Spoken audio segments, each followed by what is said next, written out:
Hey everybody, welcome to another episode of Monday Night Mayhem! Woo!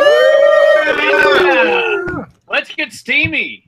Oh yes, well we will get steamy because we are playing Steampunk RPG, Lady Blackbird tonight. Welcome to the show everybody, my name is Jeff from Super Geeked Up. Thank you very much for joining us. Now we already got some people in the live chat, thank you for waiting. Victor and Anthony are over there. Thank you guys for being here. If you are in the live chat, of course, we love hearing your comments. We'll share them as we play and maybe work some of your suggestions in, and you can maybe get some character names and all that good stuff. So what we do here, we play different games each week. Tonight we're playing Lady Blackbird, which is actually, this is only the second time we've played it. We just started 2 weeks ago. And then we also do D&D on the other weeks, Dungeons and Dragons. So you'll get to see that next week. All right, so let me tell you, I'll tell you real briefly about this game, and then I'll go to these guys. They're going to introduce the characters they're playing, and then I'll do a quick summary of what you missed last week. So again, this is like a steampunk flavored RPG. Lady Blackbird is a Imperial Noble, but she's on the run because she has an arranged marriage to Count Carlo, but she doesn't want to marry that dude. So she hired the infamous smuggler, Captain Cyrus Vance, and to get her away from the Empire and to take her to the also infamous, probably even more infamous, Pirate King Uriah Flint, who used to be lovers, him and Lady Blackbird. So these guys, basically that's kind of the gist of the story, that they're trying to smuggle her away to this Pirate King. I'll tell you like what happened last time in a few minutes, but let me go to the characters first. So Lady Blackbird, actually, I'm going to be playing her because we don't have anybody else playing her. So she's a noble. She's also has to be as a master sorcerer of what's called the Storm bloodline, which means she can control the wind element. So she's good at using wind and lightning magic. Yeah, she's got a lot of other cool traits like being disguised and charming stuff. I've been playing her. Well, whatever, you'll see. With her and Cyrus, they have a nice little interesting repartee going on. So let's go over to Lady Blackbird's very trustworthy bodyguard, Naomi. Yes, Naomi is a former slave. She was forced into basically fighting for the amusement of the Imperials, and not something that she particularly appreciated, despite being very, very good at it. But fortunately for her, Lady Blackbird managed to free her from that life, and so she has devoted her life to protecting her lady. Right, and she did it. She's been doing a very good job of it so far. Also in the chat, Madrick joins us. Hey, Madrick, he says Lady Blackbeard. Yeah, I kept saying that. I'll probably say it again this week, too. I know I can't say Blackbird. All right. That's later on if Cyrus gets lucky. That's true. All right. Jeez. He's planning ahead. I know. We used that joke last time. Sorry. All right. Well, we'll see. We'll see how lucky Cyrus gets. All right. Let's go. Well, speaking of Cyrus, let's go over to him, played by Trip. Oh, sure. So anyway, yeah, Cyrus does clearly have a thing for Lady Blackbird. He doesn't necessarily want her to know directly that he's pining for her, but he's definitely dropping some pretty big hints all over the place. But the rest of the crew isn't really into the idea of Cyrus getting with Lady Blackbird. Cyrus is an ex-Imperial soldier who has turned smuggler now, and he's kind of a soldier of fortune, willing to be hired by the highest bidder, and he is the captain of the Owl. A couple of his main things, besides having a serious crush on Lady Blackbird, is one of his keys is key of the commander, which he is used to giving orders and having them obeyed.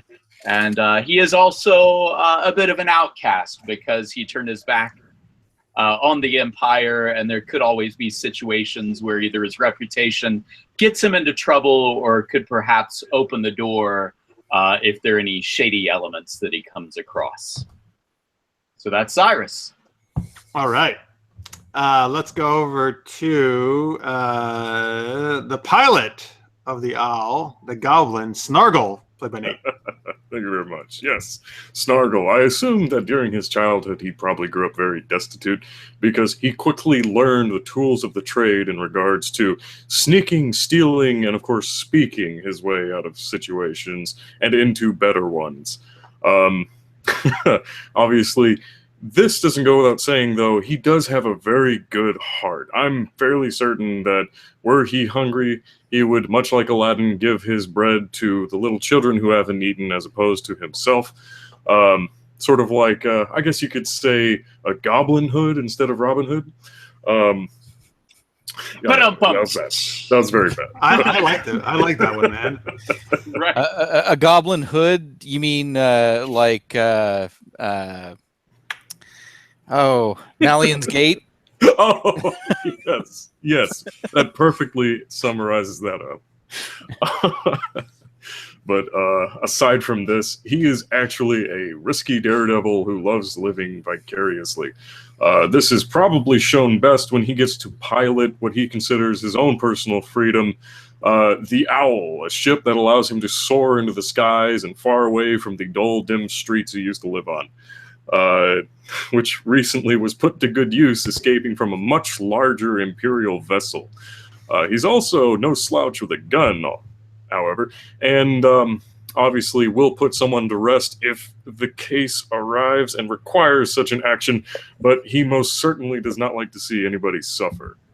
All right. Oh, yeah. So let me just share some stuff in the chat here. Before we get to our last character. Victor Snyder says he has faith in Captain Cyrus. Oh, there you go. All right, one person does. That's good.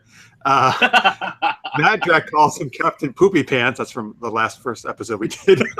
Oh, yes, very true. I Very forgot true. about that.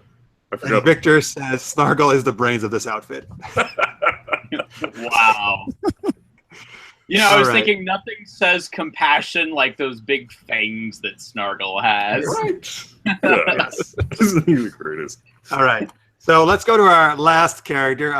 The first time we played, I actually played him because Marks was not here. But Marks is here today, so he's going to take over the role of Kale Arkham, the first mate on the Owl, and he'll tell you more about him.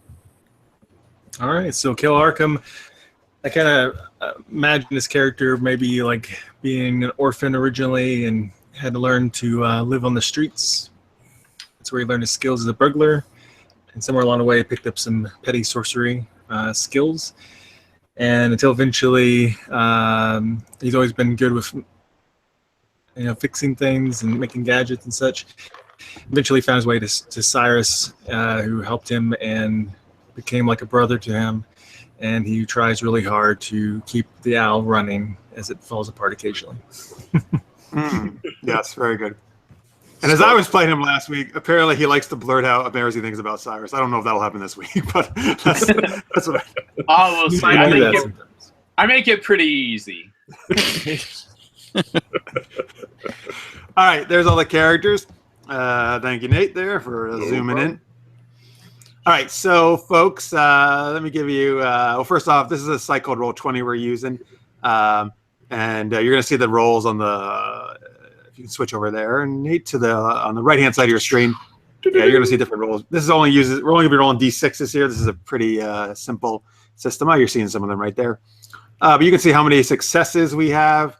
Oh, by the way, guys, and we should tell Marks this.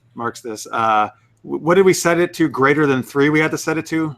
Or greater than 4? You guys remember? I'm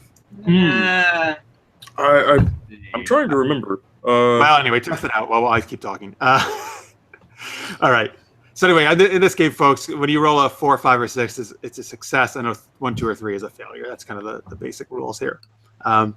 This is also a game that, at least the way we've been doing it, is very heavy on player interaction. So I'm going to ask these guys a lot of questions about what's going on and stuff, and get them their ideas as well as my own.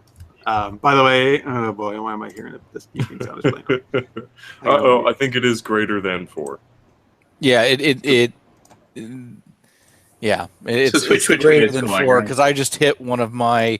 I actually set up macros, So the program for the macros is greater than. Gotcha. For some reason, it still equates for. So it's a greater than or equal to, really, is what Yeah. it's doing. Right. Yeah. The actual thing that is greater than or equal to. Yeah, and Mark's, just to let you know, it's all D6 instead of D20. Oh, Although you would be very successful most of the time. So it's going to need to be like. It'll be. All right. By the way, in the chat, Lister's mate said Snargle is the Hobgoblin's nicer and more civil younger brother. Okay. Well, thank you very much, Anthony. Yeah. All right. Cool. All right. Anyways, folks. So here's what happened in the first episode we did 2 weeks ago. So they were on the Owl, but we actually started an Imperial warship. The Hand of Sorrow had captured them for flying a false flag. They were in the brig. They escaped the brig by Cyrus and Snargle doing some nice acting and play acting there, pretending they were pissed off at each other. And so then they escaped the brig. They got their weapons back. They encountered some Imperial Marines who they had to fight. They made their way to the communications room. Cyrus knowing some stuff about Imperial warships, since he used to be on there, and for an Imperial soldier. They were able to, Kale actually was able to sabotage the communications so that the ship couldn't, contact anybody. Then they made their way. Well, actually, then an alarm went off though, and an officer discovered them. So kind of the gig was up at that point. And then they had to rush their. Well, actually, Lady Blackbird, not Beard, but Bird, was able to. Had to use her magic storm powers and blew all these Imperials down the hallway. And then they made their way to the hangar, and they found the Owl. And they basically all jumped onto the Owl and got the hangar doors open. And Snargle blasted this walkway where all these Marines were shooting at them, and they all tumbled down. And then they took off, and Snargle did some fancy flying to avoid the shots from the Imperial warship. And then they scooted on out of there, and they went to Haven, which is one of the main free worlds, not part of the Imperial stuff. They went to the town of Chastity, or the city of Chastity on Haven, which of course is known for its brothels.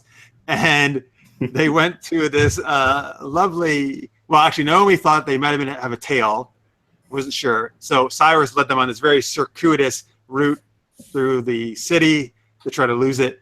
Then he took them to this tavern called the Horny Toad, which he had gone to before. And there was a waitress named Bubbles there who served them some delicious wings. And then Cyrus had a informant named Sam, who... Sam the gay pirate. Right, okay. And he told them, because they were looking for this route to the Pirate King his lair. He's in this area called the Remnants, which is basically impossible to navigate unless you know the certain route. Otherwise, you're going to basically destroy your ship and you're all going to die. So they want to know if Sam had any info on this, and Sam said, well, maybe you go to Nightport, which is the where all the pirates hang out. That's kind of their refuge. And he said there's a pirate band called the Red Sails. They might be able to help you. And that's pretty much where we wrapped up last time. Right. All right. Oh, and Lister's mate says, don't forget about killing. There was lots of killing. Well, there was because Naomi kept killing every Imperial she came across. Yeah, I think it's funny that Snargle talked about how he doesn't like to see severe injuries, whereas Naomi just pummels and breaks and rips things apart. Oh, yeah. Several people are not only dead, but also some probably will never walk the same again. She's very violent, yes. Only good Imperial's a dead Imperial. All right. So you guys, we're going to pick it up. You guys are in the Horny Toad. Right. Sam just left. He gave you the information. He got out of there. Yeah. So let's see. I think it's getting to be around probably 10 p.m. at night or something like that. It is nighttime, right? Yeah. First off, in the chat, Victor says Bubbles is a great waitress who shows off her talents to the world as Captain Cyrus. You know, she did kiss me last time. It was alluded to, yes. Did not that go over that well with Lady Blackbird. But anyway, I don't know what. Yeah, Cyrus and Bubbles might have had a thing. That's true, maybe. She clearly has me mistaken with somebody else. Of course. Clearly. So what I'm wondering is if perhaps we should get out of here and maybe, you know, just call it a night. There's a great place that I know that we can, you know, escape to called the Octopus's Garden. And I know the woman in charge, Queen Sheba, and I'm sure that she can put us up in the VIP suite. And at least we could call it a night and then sneak away early in the morning. What do you guys think? Lady Blackbird will say, the Octopus's Garden. Captain, would this be a brothel? You know, it's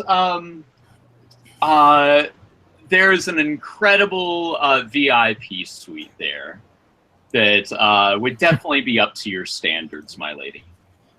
You seem to be dodging the question, Captain. Well, let's say it's a house of entertainment that only the best clientele in the city of Chastity are able to go to. Yeah, and I think he's got a frequent customer discount, so that helps. Well, it does help that I have a lot of points at this place. I'm sure. By the way, in the chat, Victor says they have the best steaks in Haven. Oh yeah, and the wings. The wings are great. By the way, did you say it was Lady Sheba with a B? Queen Sheba, yes. Queen Sheva with a V? I was thinking with a B, Sheba. Okay, I got it. Queen Sheba. Of course, I could also see if Queen Sheba has any connections with the Red Sails also. She is very well connected. In the world of VIPs, we'll say. Very important. What are the rest of you have anything to say about this? I don't think Snargle has any qualms. Sounds like worth the shot. All right. Naomi is anybody looking to Lady Blackbird, you know, because she's going to follow her lead. Though still looking disgusted at Cyrus. Of course. So Lady Blackbird will sigh. Very well, Captain. If you feel this is safe, lead on. This is safe, my lady, but and I rummage through a little satchel that I carry. I say, but you might want to wear this masquerade mask, and I recommend everybody else do the same too. And I pull out these nice masquerade masks that at least disguise us half-faced. And I say, you know, once we're close by, we can put them on. The Queen will recognize exactly who we are. Snargle will look at it and go, they'll never be able to tell I'm a goblin with this. That's right, Snargle. Never. All right. So we make our way there. I don't know if how far away is this Octopus's Garden? It's within 6 blocks. Okay. As you're making your way to the Octopus's Garden, a rather large gentleman and 2 of his buddies come up to you and point a finger at Kale and say, "Hey!" And they accuse you of stealing something from them. Marks, what are they accusing Kale of stealing? Of stealing? I don't know. One of their fancy knives. Okay, so yes, this guy is he's a chef at one of the local butchers. Like, how about that? And yes, so he says, "Hey, you stole my best knife. That's a knife my father, who was also a butcher, gave to me. I want it back right now." I'd just be like, surely you're wrong. If I had stolen it, you wouldn't notice it gone. That rhymed too. What do you think? You're a poet? It's not funny.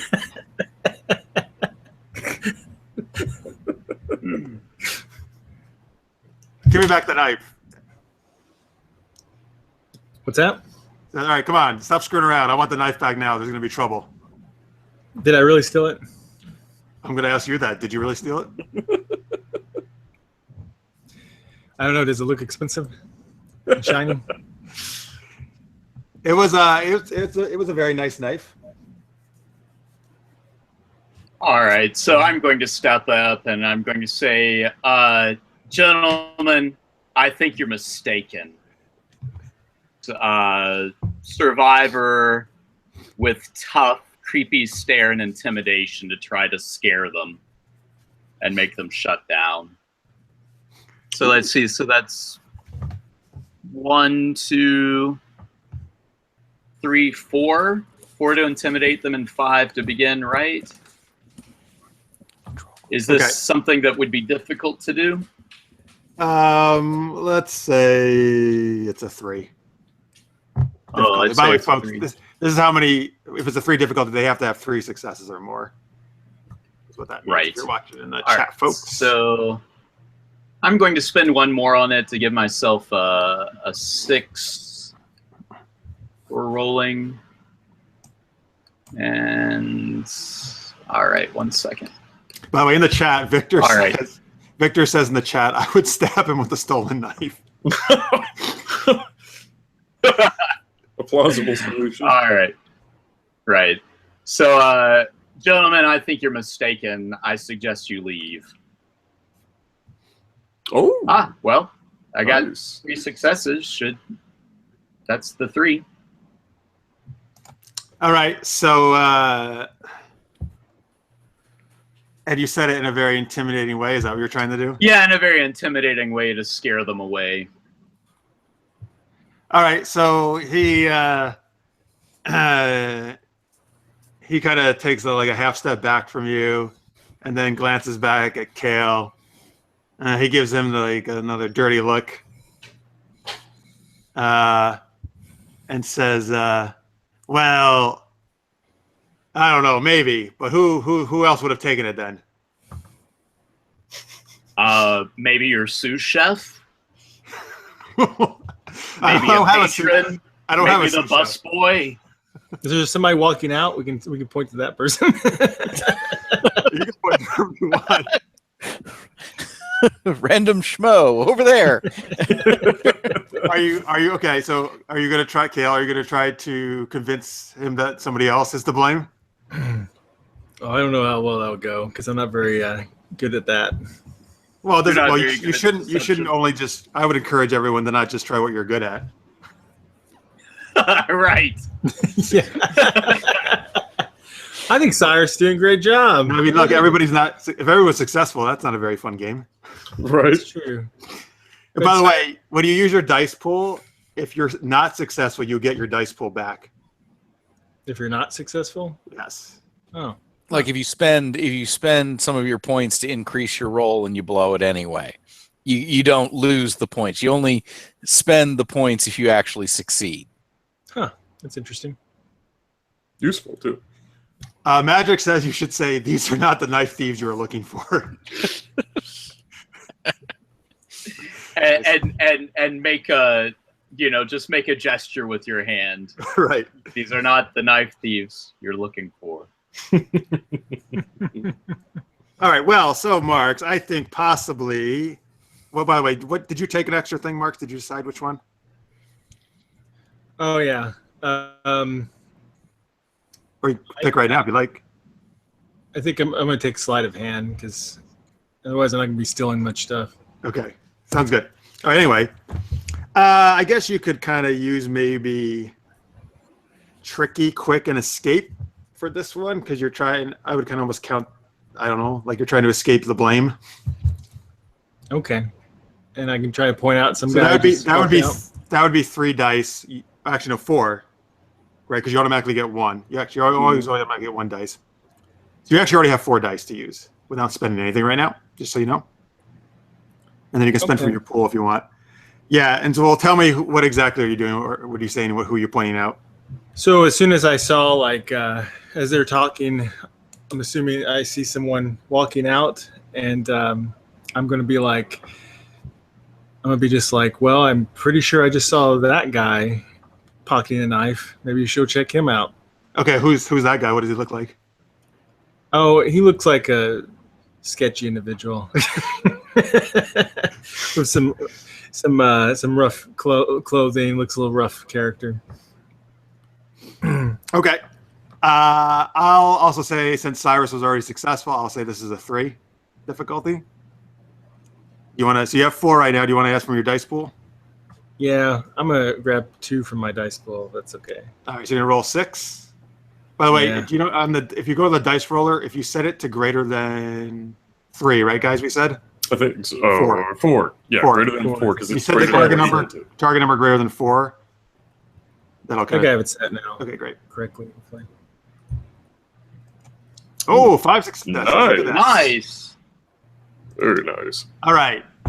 So you point that sketchy looking guy out, and he turns to him, and he says, "Oh yeah, I've seen him before. He has acted kind of strange and kind of sneaky before."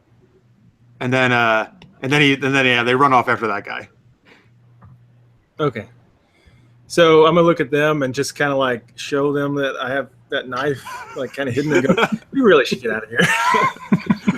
Yeah, and I say, follow me, and I'm going to take us on another kind of crazy, back and forth through the alleyways. Should I roll for that? No, that's all right. You've done it. You've proven you can do it before. I'm fine. All right. Sounds good. Lady All right. Blackbird, though, will say, "Captain, does all of your crew generally steal?"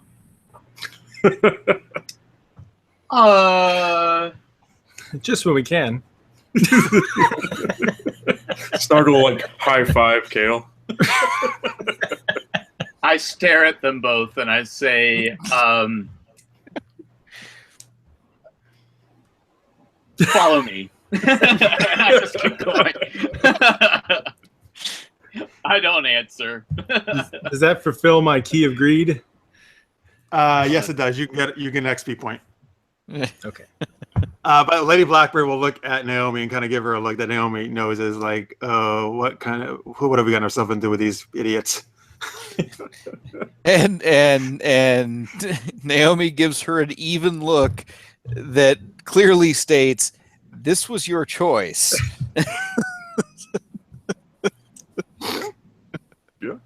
Yep. All right. So, assuming we make our way to the outside of the Octopus's garden. Yeah. What does it look like? Okay, great. So it has large columns and fronts. Has red and golden draperies on the exterior, and it's painted in stripes on the front facade, both red and gold. And you can clearly hear lots of exotic music going on inside. And there are a couple very elaborately dressed soldier-looking types, but they have kind of Roman soldier helmets on, but they just have kind of bikini brief leather things covering their naughty bits. Okay, so So they're are these guys actually guards, or are they part of the entertainment? they're actually guards, but they're there to be eye-catching. Okay, got it. Perfect. Yep. And once in a while, a beautiful woman will kind of saunter out and stand against the facade and, flirt with people walking by. And they kind of do like a quick exchange among girls and everything. All right. Okay. So, yeah. Very So, excellent description. so I walk up to one of the guards and I say, tell Queen Sheba the mongoose has landed. Okay. Have you seen this guard before? Yeah, he knows me. Okay. And okay, so he nods at you, and then he goes inside. Right. And I tell everybody to put on their masks. Well, yep, that was as good a time as any. Snargle will go ahead and throw his on. Okay, do all you guys put in your masks? Yep. Yeah. And they're also golden and red, the same color as the decorations of the place. Excellent, great. Sure. By the way, I was asking people for some names in the chat, which I'll probably try to work in here in a little bit. Thank you guys. A lot of great names have been suggested. Anyone have a good name for the guard? I didn't ask about that, actually. I was asking about people Oh. might... Well, actually, maybe. Sure, let's do this. Stefan, how about that? Sure. Ooh, Madrak actually said Stefan Iglesias Rubridge Hernando the Third. That was for a patron. I'm just going to use Stefan for the card. No, I like it. And by the way, all oiled up just for you. when Lady Blackbird had asked you about your crew stealing, Victor says Cyrus should have told Lady Blackbird she's stolen his heart. Oh, I love it. Nice. Yeah, good name. Hey, you know what? I could use that now. So while we're waiting on Stefan to return, I turn around. Although you are supposed to be not too obvious about it, right? Is that the idea? Right. So anyway, I look to both Kale and to Snargle, and I say, gentlemen, there will be no more stealing as long as the lady is present, unless it's stealing her heart. Well, now I think about it, I'm pretty sure we don't have a chance. Shh, oh, please. I blush. You make me blush, Snargle. You make me blush. Kale, as Kale, you're one of your things is you can't resist shiny things, right? What do you say to that? We'll see what happens. I'll try my best. I walk up to him. I say, All right, so then Stefan returns, and he says, Queen Sheva will see you. And he says, Thank you know the way. oh, Is that talk considered a revision scene? No, not a refreshment Oh. scene. Definitely no. Refreshment scene, sorry. Dude, No, you only used 2 dice rolls, and you already won them back. Worst case scenario, preparing. All Jeez, right, you think we go down in here. All right. So I lead the way in, and there are 3 different stages. On one stage, there's kind of erotic belly dancing. On another stage, there's a band playing, but as they're playing, they're kind of gyrating around too. And on another stage, there's some kind of light S&M going on with a guy that's handcuffed to a big throne chair, and he's being lightly whipped by a woman. And there's a very large sweeping stairway that goes up kind of between the 2 main stages. And there's Queen Sheba, who's basically kind of dressed up as Marie Antoinette. She wears a mask too, right? Sure. She's wearing a mask. Okay. Is it an octopus mask? Is that weird? Yeah, it could totally be an it could be- octopus let's mask. make an octopus Oh, mask. yeah. Great. Right. Okay, so and she's kind of like what in the center on a chair, almost like a throne in a way. Is that what you're thinking, or? Well, I was thinking she's walking down the stairway and probably motioning for us to come up. Perfect. Great. So you're on the first floor, right? Like, but there's Yeah, we're on the upper level. first floor. There are also tables where everybody's drinking and lap dances are going on. Naomi is hyper alert for anyone, making any kind of move towards the lady. Sure. And the lady is just she's pretty speechless. She's not saying anything. She's a little hasn't seen something like this before. Victor in the chat says, "Heck, I'm taking my vacation at this place."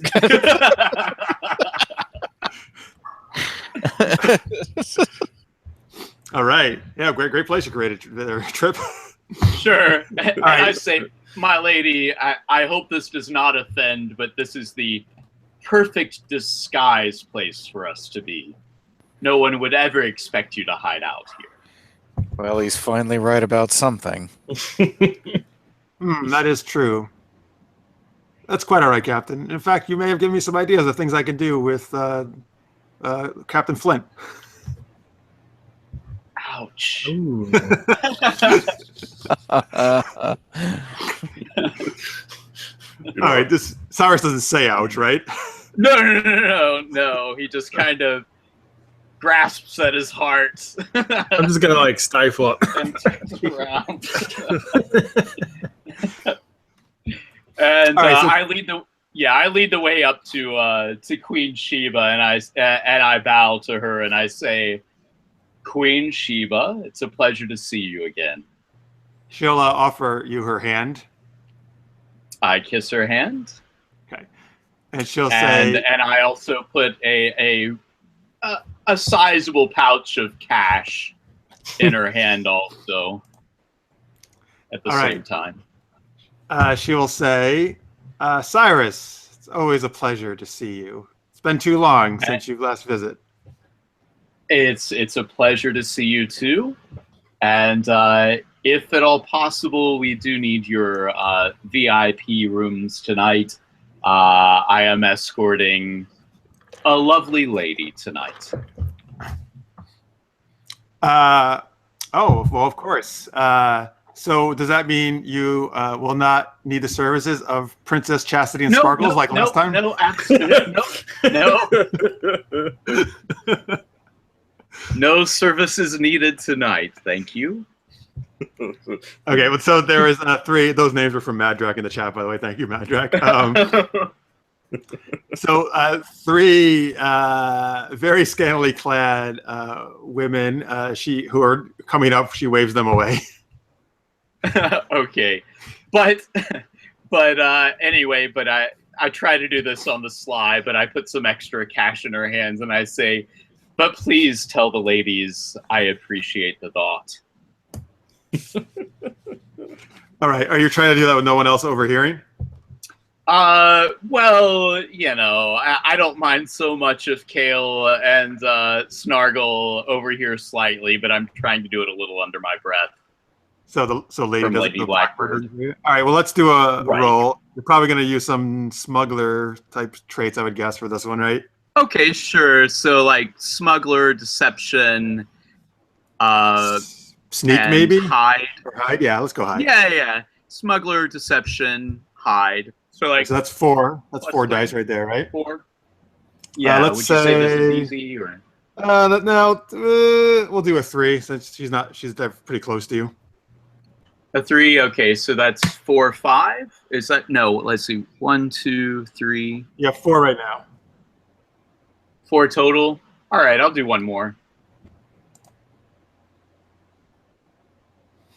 In the I am chat, spending these freely. in the chat, Go Victor ahead. says, Naomi is perfectly dressed for here. Oh Well, my nice. god! Uh-oh. Oh no! Oh, Just make a Didn't get job. away with the cash. with the extra all right. tips. So you pass her the money. You speak in what you feel is a nice, stealthy, low tone. Unfortunately, Lady Blackbird has very good hearing, and she says, "Could we do?" Go ahead. She says, "What? Pray tell, Captain, what exactly are these services that you are thanking these women for?"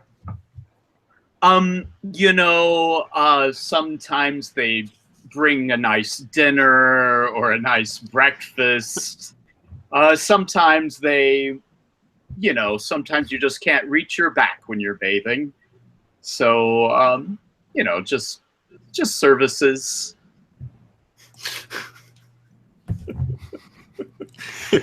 So are we I'm like very convinced.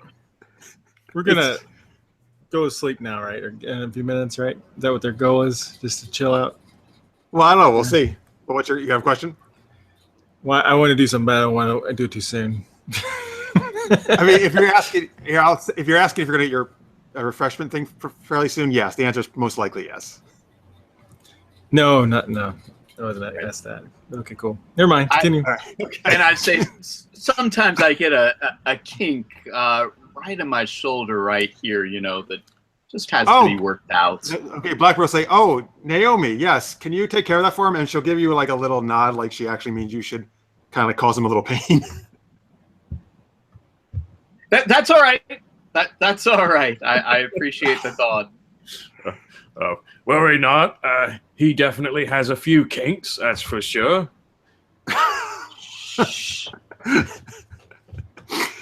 All right. Well, I think we should be getting up to bed then. All right. So Quishi will say, "Yeah, yes, I will have." How many rooms do you need? We need 2 rooms. One for my lady and her guard, and then the rest of the crew. We can all stay together. So 2 rooms. The best, of course, for the lady that I'm escorting. Of course, absolutely. I will absolutely give you the 2 best rooms we have. Thank you so much. And she motions to a woman she calls Candace. This is from Victor in the chat. Her name is Candace Kane. And she says, "Yes, Candace, show them to the rooms." And this woman is not quite as scantily clad as the others. Okay, great. So she'll tell you guys to follow her. Sounds great. All right. All right, so she'll lead you up to the upper floor. Down, it's very, once also very fancily, elaborately decorated. Mm-hmm. You'll go down a couple hallways. You'll reach the end of a corridor, and there are 2 rooms right next to each other. Absolutely, and great. She'll say, "Here are your rooms. There's a door adjoining between the 2." If you like, so you don't have to go to the hall, and just let me know if you need anything else. Wonderful. If you could send a tray of fruits and wine and cheese, that would be wonderful. Of course, I'll have that sent up right away. All right, and I give an extra little tip. Now, in Lady Blackbird's room is a giant heart-shaped bed that's bright red and has a canopy on the top, and it just looks like some kind of ridiculously lavish Las Vegas style honeymoon suite. Yes, actually, Lady Blackbird will ask, is this often used by couples after they're married? I believe that it is sometimes, or anyone that happens to win a young man's heart. Victor said there's a mirror over the bed. It's terrible. He also said, by the way, that Cyrus should buy a date for Kalins and Snargle. Should buy a what? Like a date, a woman, like the services of some. Oh, a date. There. Oh, sure. That's after Lady Blackbird is settled in. Is there any goblin ladies? Yeah, actually, I would think that Sheva would cater to all different sorts, right? I think there are some. Oh, yeah. Well, not only that, goblins can shape change. Not to extremes, but I'm sure that would help in this sort of industry. What you're talking about? All right. So the lady will say, You know why they call Reed Richards Mr. Fantastic? Of course. Oh man. Madrex says if you put a quarter in the bed, it vibrates. Okay, it's quite a place. Anyway, all right. The lady will say, "Yeah, well, it is rather late. I think I will retire for the night, Captain." As you wish, my lady. And I say, Naomi, I'm sure you'll keep close watch, and we will be in the next room. Please keep your door locked. And if there are any problems, let us know immediately.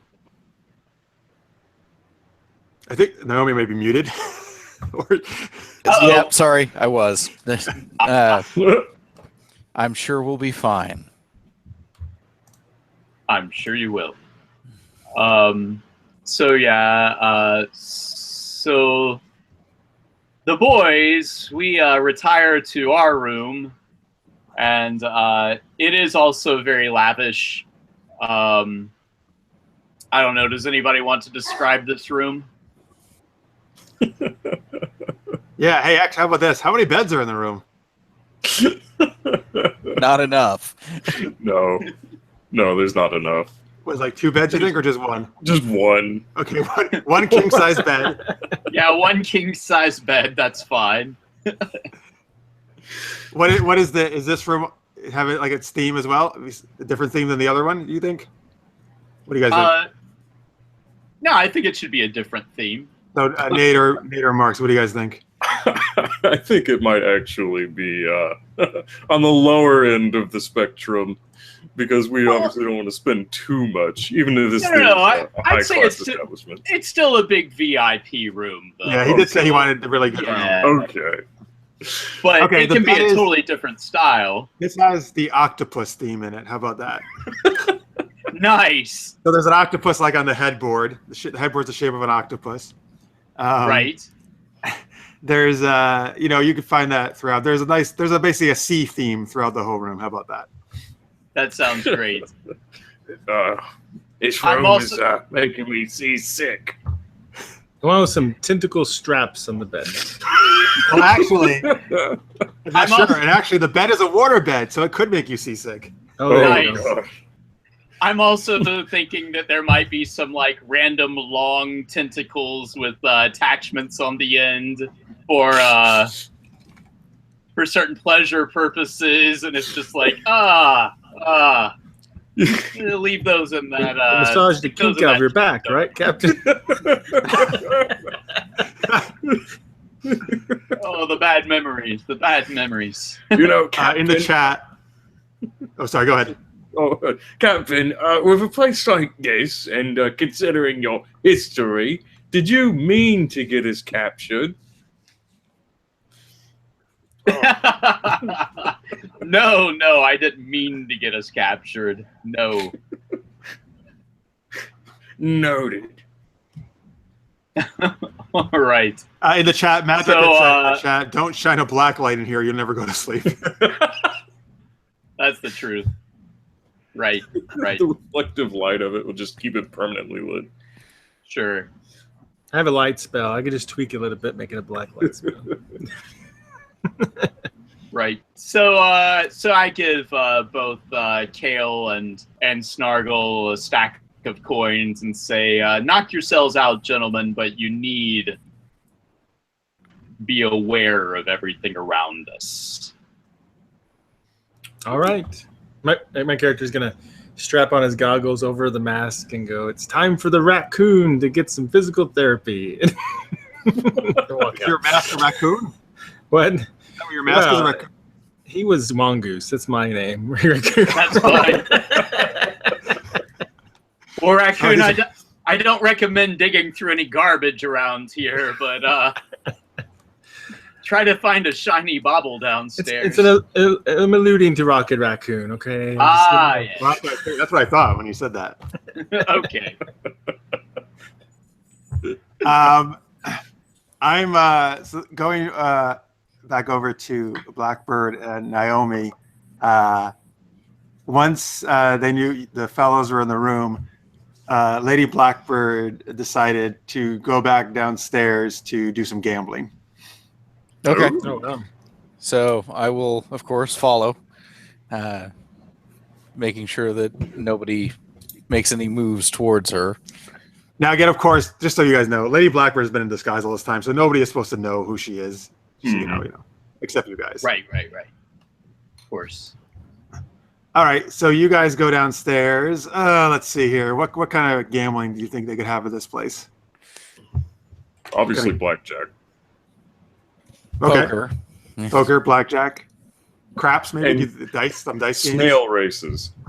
Snail races. Snail races. Sure, why not? Okay. So Lady Blackbird will sit at one of the poker tables.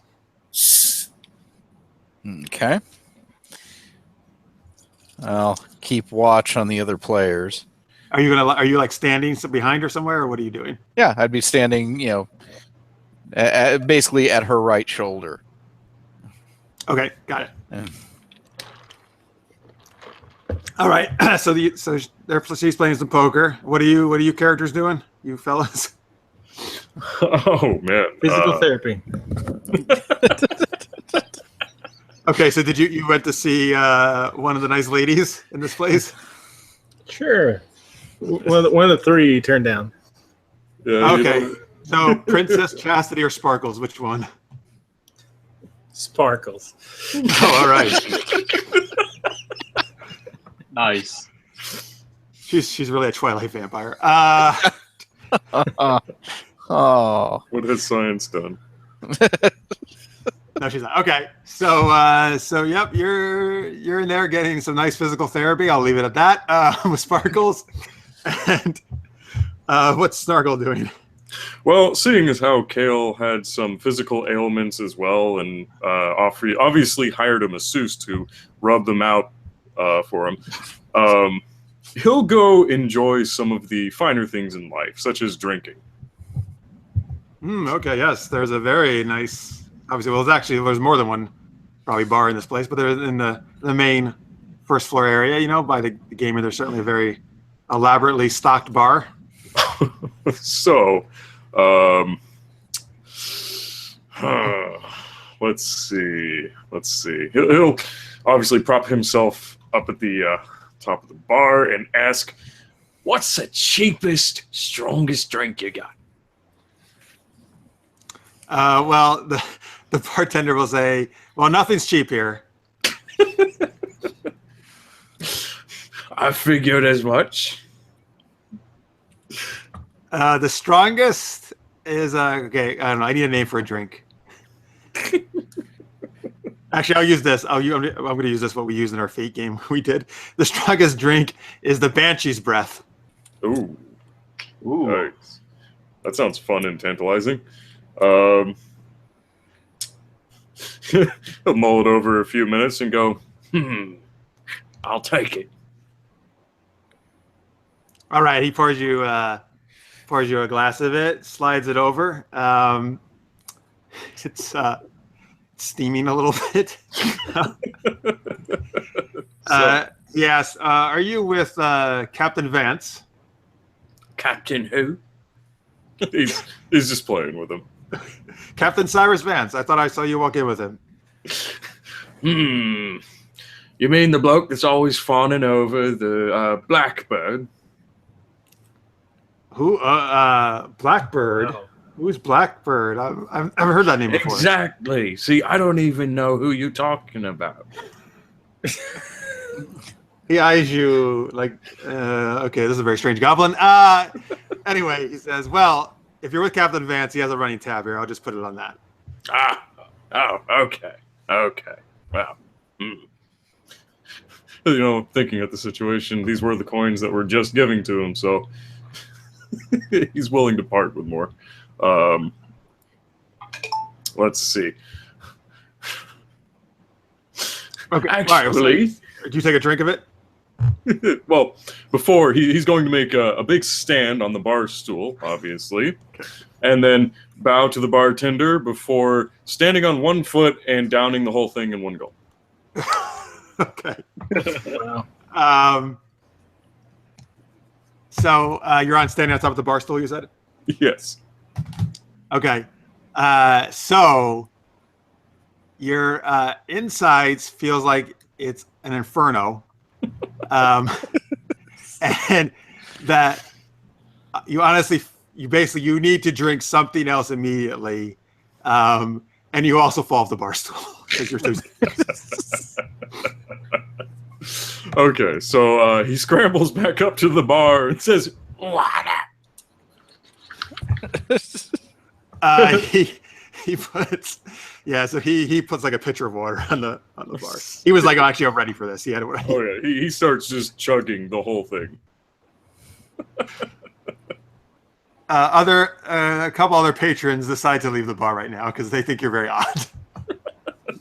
Good. He needs some room to breathe.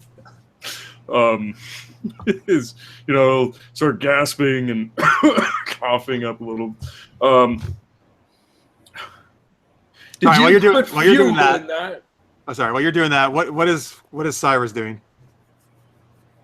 Oh, so Cyrus leaves the door to his room slightly cracked so he can at least hear what's going on outside.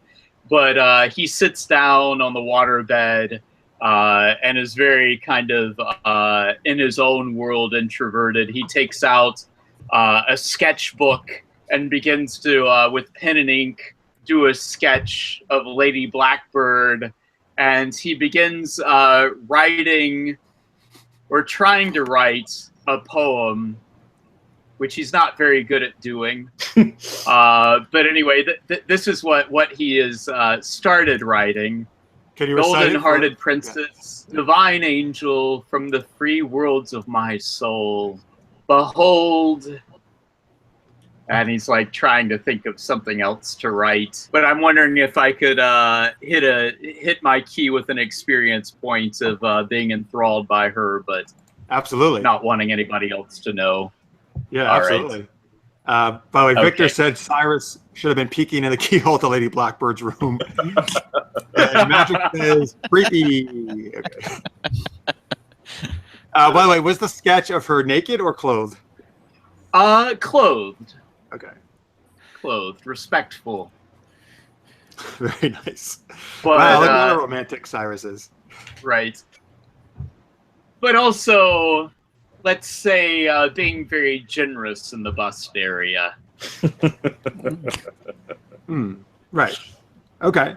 Yeah. Well, Lady Blackbird's no slouch in that area, so that's fine. No, not at all. Not at all. All right, so that's all going on.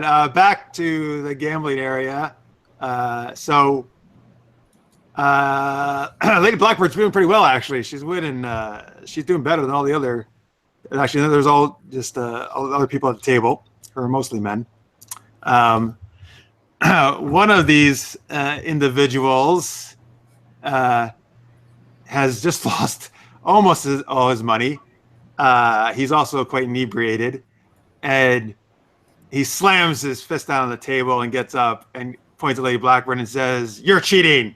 You're hiding cards or something." Naomi looks at him. "You're drunk. Go sleep it off."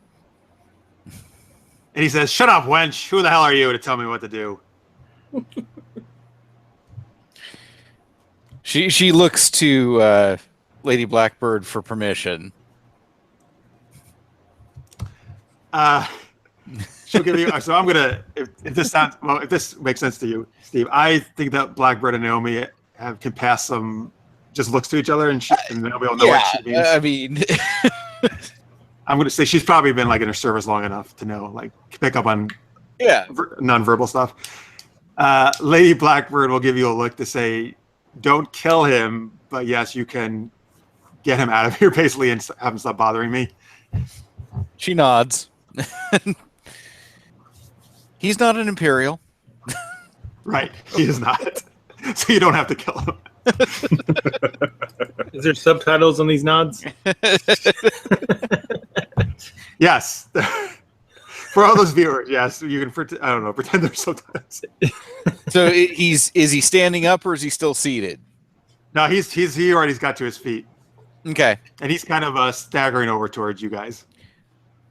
I'm making my way over to him, and I'm going to I'm going to kick his leg out and plant his face firmly into the table. Okay, so let's do we're doing a pit fighter type roll, right? Yeah, so I'm thinking pit fighter, combat tested, brutal, living weapon, fast, hard, and strong. Oh boy, that's a whole bunch. Comes out to be about 8 dice. Wow. All right, 8 dice. I'm back to be honest with you. This guy's drunk. I'm only gonna say this is a 2. Okay.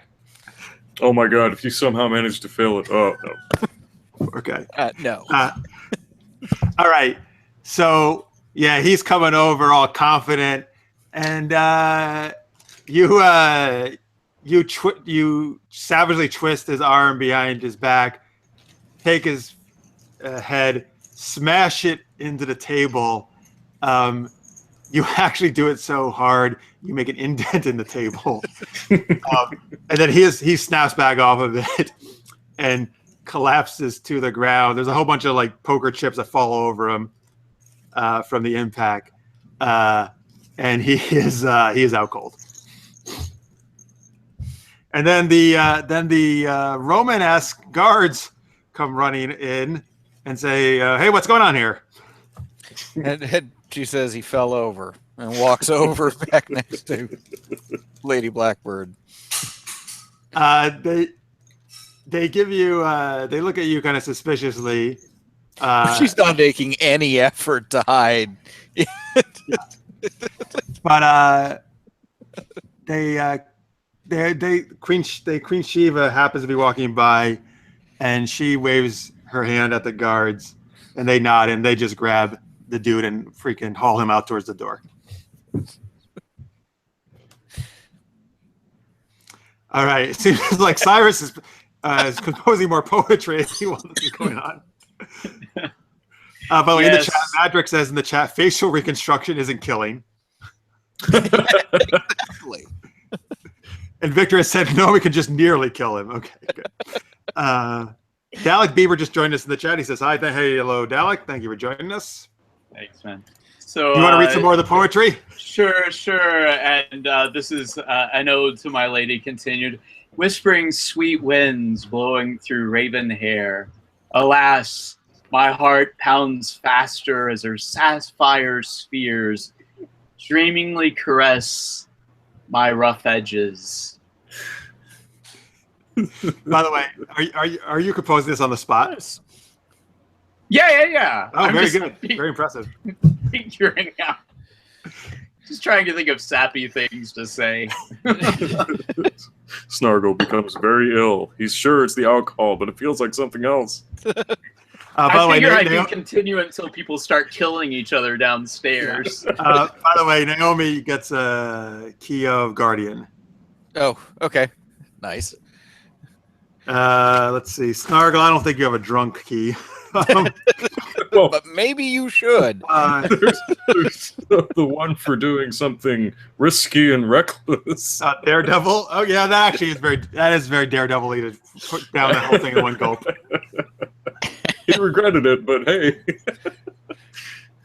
All right. So anyway, Lady Blackbird, she feels that's enough excitement. She collects her winnings and tells you she wants to head back to the room.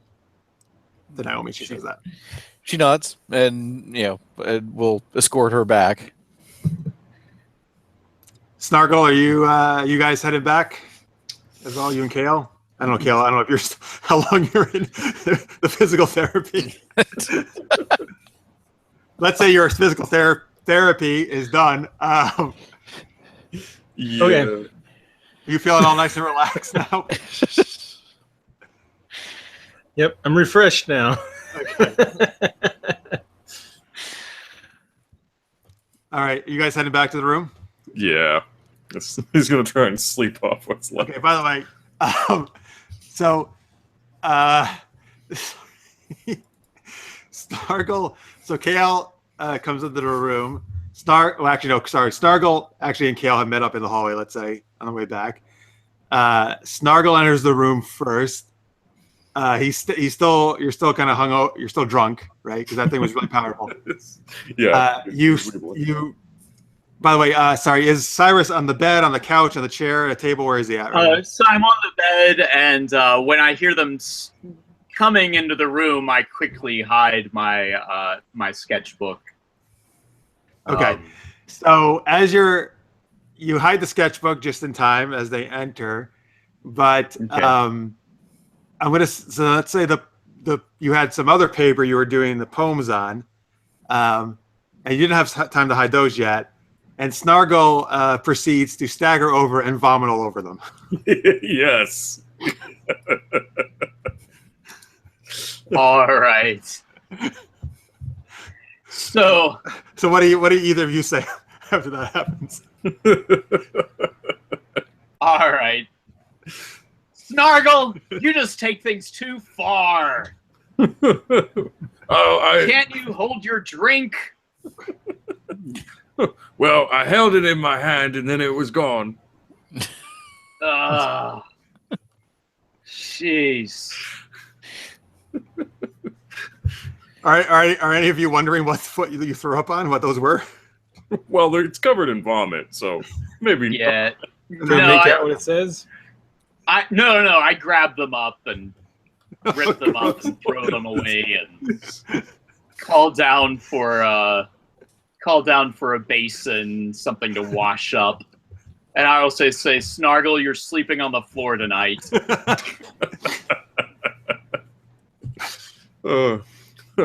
Actually, Snargle just falls face first onto the floor and falls asleep. All He right. had planned to sleep on there anyway. So are you and Kale sharing the bed? Sure, whatever.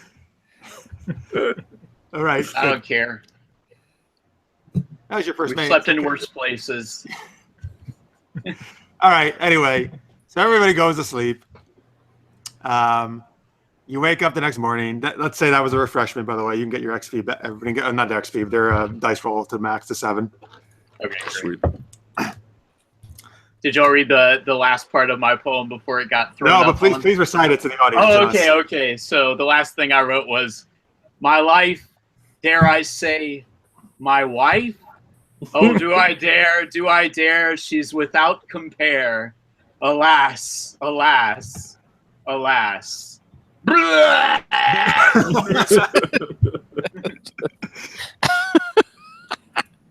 That's some good stuff, actually, man. We should put that on the website. Oh, great.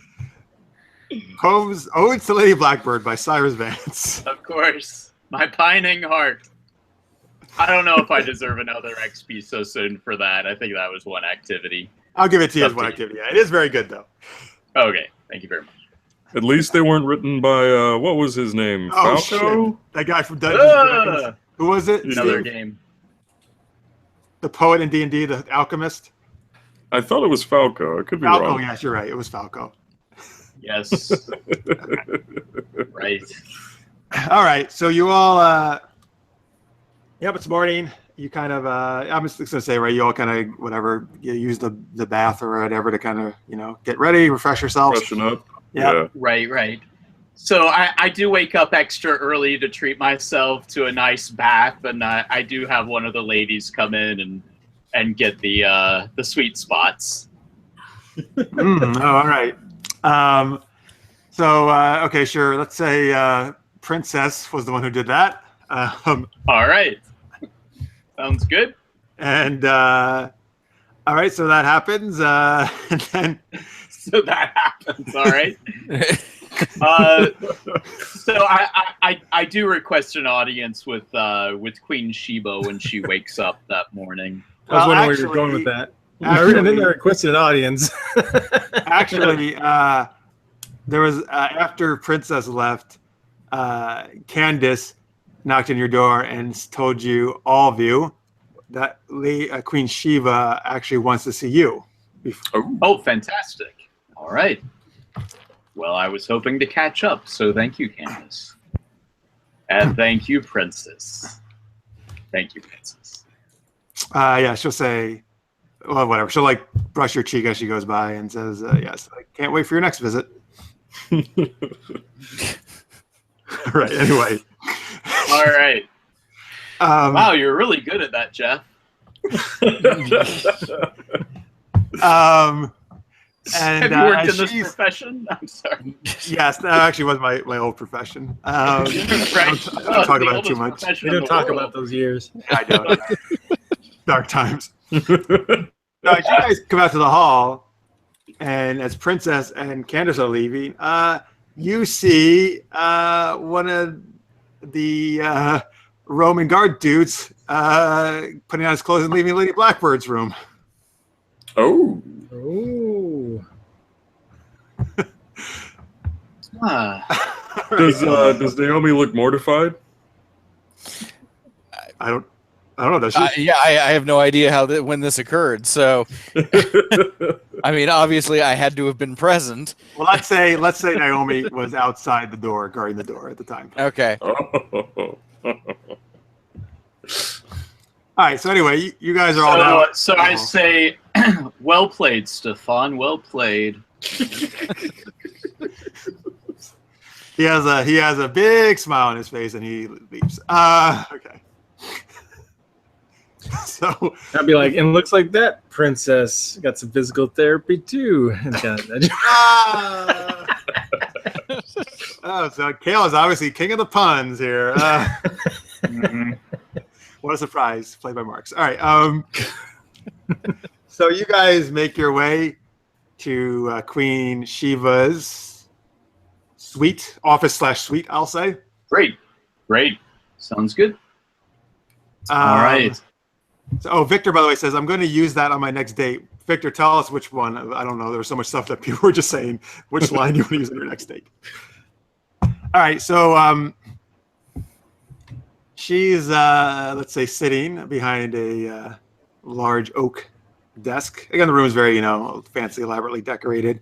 And there are, let's see, there's two guards in the room with her. All right. Sounds good. All right. So yeah. Anyway, so you guys will come in. Somebody will close the door behind you. Sure. Let you in. Sure. Because there are some guards outside there at the door as well. So, Queen Sheva, you have not disappointed. As always, thank you so much for bringing us in and giving great comfort to us. Well, that is what the Octopus's garden is here for. I'm glad you all could partake in our entertainment. Thank you. Some of us partook more than others. So, I'm wondering if we can have a private audience, Queen. If I'm sure that your guards, they all know me. I just need to have a private conversation with you, if that's okay. And do you, by the way, in the chat, Shut it, Victor, Sparkle, it's not that. in the chat, Victor had said Cyrus's poem is the lines he wants to use on its date. He wants to use your poem. Oh, wow. Good luck. Now, when you say, sorry, out of character, like when you say a private audience, you mean just you and her, or the party and her, the whole party? The party and her, if possible. Yeah. Okay. We just have some business to discuss. Very well. She'll wave to the guards. They will go out a different door than the door you entered, and close it. That's great. So, Queen, we need some connections here, and I just wanted to see if you could give us some guidance. What kind of connections? Well, we are in need of finding our way through the remnants And we have heard if we connect with the red sails, they might have a way to guide us through. Have any direct contacts with the red sails? She'll pause for a moment. I was just contemplating. Cyrus, you will. And Oh, go ahead. And we can certainly make this worth your while. Yeah, and then there's some music. Everybody starts dancing. It's great contemplating music. That's her ringtone. That's her wireless tone. Anyway, okay, so she says, well, Cyrus, you well know the Remnants is a very dangerous place. Why would you ever want to go there?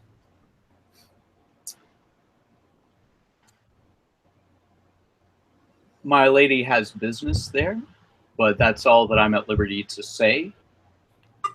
No one we know would be put in any danger whatsoever. And you feel the red sails can help you navigate your way there? That is what one of my connections has said. They're the ones most likely to be able to get us where we need to go. Say too, though, just between us, please keep this a secret. It's secrets between us. I'm in need of making contact with Pirate Flint. Sorry, did you say Flint? Yes, Flint. Oh, the Pirate King. Yes, the Pirate King. And I've been told probably the straightest way to do that is to make contact with someone through the red sails. Well, it's true the red sails may be able to help you. The Pirate King is not one you would ever want to trifle with. You seem to be treading a very dangerous path. We have no trifle with the Pirate King. We are actually on our way to make him very happy. Really? Really? How would you make him so happy? A very special gift. Just ask I will Princess. say I'm under contract not to say. But let's say might be actually putting some roots down. You sure it wouldn't happen to have to do with ferrying a certain Imperial noblewoman to him? I am not at liberty to say. But I think we'll make him very happy. Well, I'm sure it will make him very happy to be reunited with Lady Blackbird. And then she looks right at Lady Blackbird. Oh, She's good. She's good. Well, you do not disappoint, Queen. You do not disappoint. It's foolish for me to have thought that this could be kept a secret from you.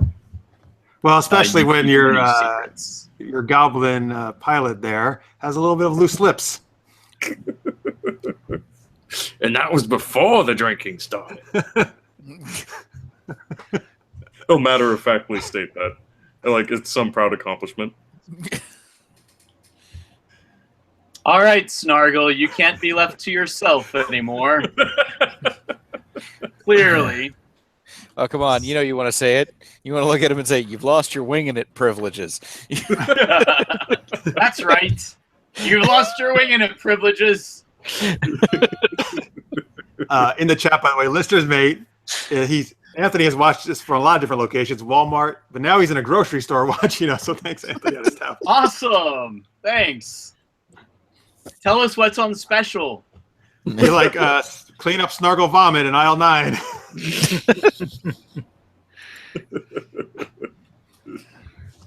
All right, so anyway, Queen Sheva will say, all right, well, tell me this first. Do you, Cyrus and Queen Sheva, known each other for a while? Yeah, I'm thinking probably for at least 10 years. 10 years? Okay. Yeah. And it's been, you feel, like a good relationship? Oh yeah, very good. I always bring her lots of business, and whenever I have clients that I think would enjoy her establishment, they come in and they spend lots of money. Okay. Cool. And if any of them are disrespectful, I never have them back, and I personally do my best to rectify things. And that's why this is going to hurt so much more. Okay. So, by the way, Lady Blackbird is kind of tensed up at knowing her. Sheva knows who she is, and she's definitely not thrilled with Snargle or with you, Captain, because she finds you responsible for your crew. She's not saying anything right now, but See, my stealing doesn't seem so bad now, does it? no, you're probably her favorite now, Kale. So I look back at her ladyship and I say, the queen can be trusted, my lady, but clearly Snargle cannot. I never said you could. So, Sheva will say, Cyrus, well, you and I go back quite a ways. It's always been, I believe, a mutually beneficial relationship. But you've put me in a very difficult position here. The Imperials are not to be trifled with, and you've possibly brought them down upon me. They've always left us alone before.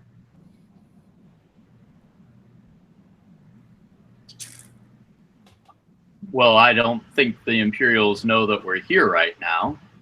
I did everything that I could to make sure that that we came here in secret. Well, having people blurt out Lady Blackbird's name at my establishment is an easy way to get things spread around very quickly in chastity, as you well know. Of course, Queen Sheva. Well, then perhaps we should be on our way. That may be best. You realize there's a very sizable reward for the lady.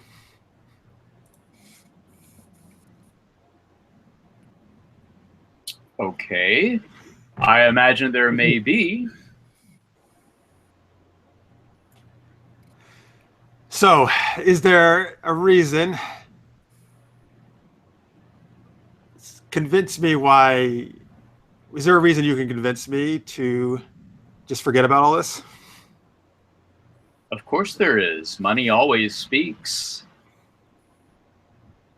And not to mention there are a plethora of other things that the Imperials would not approve of that you've been up to, my lady. I think we're kind of in the same boat. But I'm happy to pay for your silence. I assure you that Snargle will be dealt with. Snargle does the finger over the neck thing, you know. That's right, Snargle. And anyway, I bring out, I'm assuming some kind of fun steampunky, we'll just call it a gearberry, like a blackberry, but a gearberry. And I start calculating, and I say, how does 2,500 sound for your silence? We were never here. And what is Give Me a Night sound? We haven't really established the monetary thing of this world. Yeah, I know. I'm just thinking basically of U.S. currency, so basically like $2,500. All right, but let's actually. What do you guys think? Let's establish right now. What are we just want to use like traditional gold type pieces or something else? Anybody have an idea for what we call the currency? Gear pieces. Gear pieces? Yeah, Honestly, we call it GP. Yeah. GP. Probably pay some sort of paper money, just because I mean it makes it easier to transport. That's true. You know, Sure. it's also not weighing down your ships if you're Right, trying exactly. to bring it along. Unless you've got a whole lot. Yeah, I mean, the entire area is called. In chat, by the way, Madrick had said in the chat, you should make Cyrus work it off in the brothel. Oh, thanks. Thanks a lot. What were you going to say, Trip? I don't know. Some different ideas come to mind. You know, we have like the wild blues, so they could be like bluebacks. Or okay. We have a suggestion that they're also world shards. They could be called shards. You know, something like that. I like that. Also, Victor has a cool suggestion in the chat. He says the money could be called drifts. Ooh. Sure. Let's call it that. I kind of like that. All right, 2,500 drifts. Right, 2,500 drifts. Are we saying that's a pretty good amount of money? Yeah, I would say it's a sizable amount of money. It's not like giving, you know, I would say it's basically like at least a month's income. Okay, cool. I'm going to establish this just so you know. The Imperials actually do not have a problem with her. They don't have any jurisdiction in this area.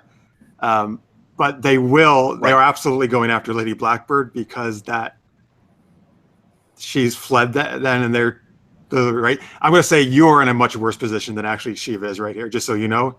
Right. That's fine. So she does not feel that she's in a bad bargaining position at all. That's fine. That's fine. So I'm going to have you do a roll. All right. To try to convince her to take this money. Okay. Sounds good. So let's do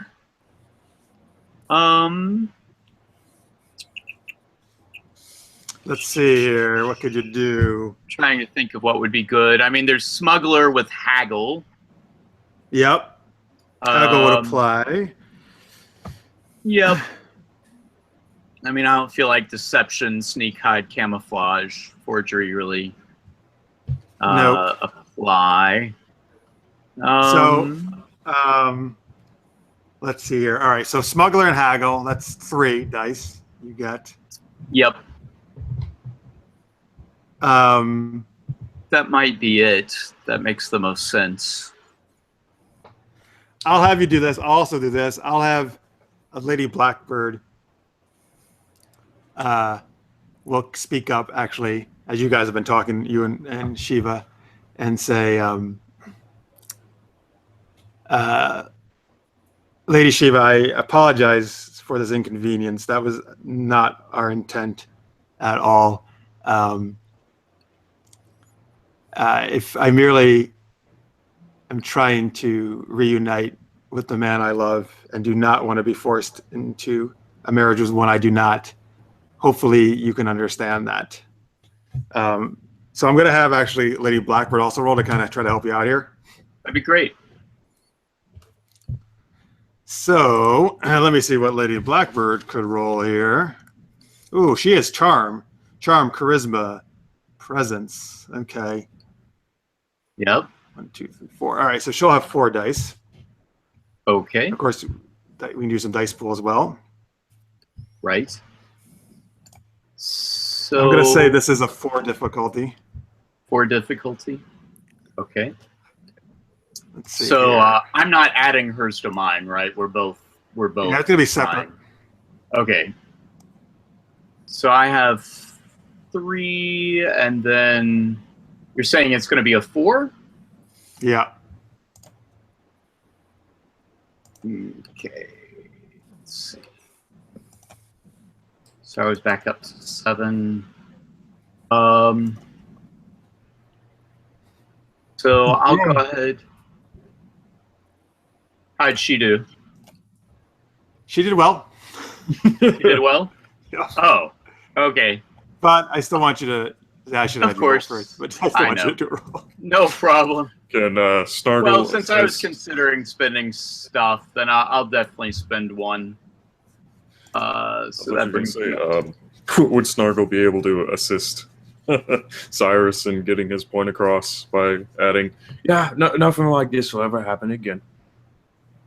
Sure. So what are you going to roll? Sure. So 1 more? Oh, yeah, just throwing in another dice. So he's just giving me an extra one. All right, so here we go. So 5. Muzgaba!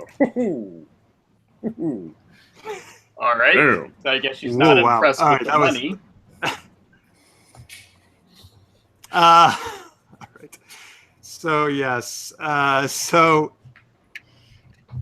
she. I mean, looks at the clearly money. that was my first offer of money. I guess it's up to you to decide if Lady Blackbird melts the queen's heart a little bit. Mhm. So Sheva will look at the money. She'll say, "Well, that's quite a paltry sum compared to the reward that's out there, but I can empathize with your position, lady.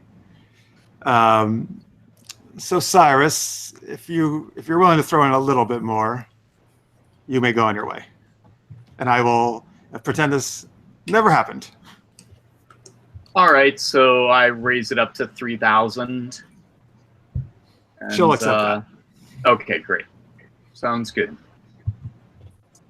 And I take it you don't have any connections for us with the red sails then? She'll what did we establish last game? That they were just in Nightport, but that was about it, right? Yeah, that they're a pirate group a pirate crew in Nightport. So she'll tell you a specific area of Nightport. Which anybody got a name for an area? Let's see. The Bleeding Heart. Bleeding Heart. Yeah, the Bleeding Heart. Okay. Check out the Bleeding Heart. Yeah, she'll We tell don't you, know what that is really, but you know. She'll tell you you may find the red sails in the area known as the Bleeding Heart, and that's all she knows. She says she will instruct her staff to not have any memory of the lady's presence here. She can't, of course, speak to any patrons who were here or anything else the rumor got around, so she would advise you to quickly leave Haven. All right, thank you very much. As always, it's been a pleasure, my queen. She'll nod and she'll to the lady. She'll say, I hope you find what you're looking for." And the All lady right. will nod at her. And So I say, let's get out of here quickly. And I ask everybody to grab their stuff, and we start heading out. As we're going to go out the back door. And as I pass by Stefan, I say, "You fucking lucky bastard." And I do my best to sneak our way back to the owl as quickly as possible. Do I need to make a roll for that, or? nah. All right. Well, I'm gonna actually, yes, you're right. Because now people know, so at least some people know maybe about Lady Blackbird being here. You guys should make rolls. Although, Okay.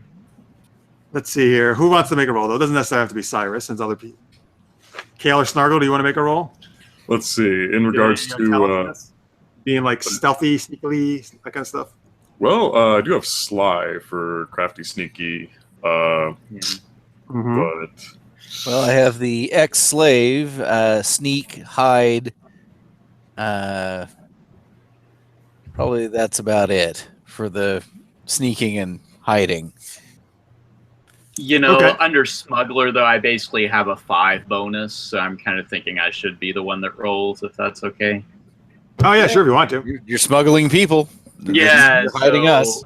Yeah, so it's smuggler, deception, sneak, hide, camouflage. I would say all Sure. so So free difficulty. 5 and 6, and I'll and I say, Snargle, why don't you help me out? Since you got us into this mess. Snargle. You know, I know. I live by the method of I'm sure everything will work out just fine in the end. So, sure. All right, fine. So I've got 6 now. Roll. Oh, man.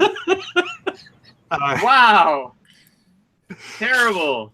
Before we do that, by the way, I'm actually curious. Does Naomi say or do anything to Snargle, knowing that he put the lady's life in jeopardy?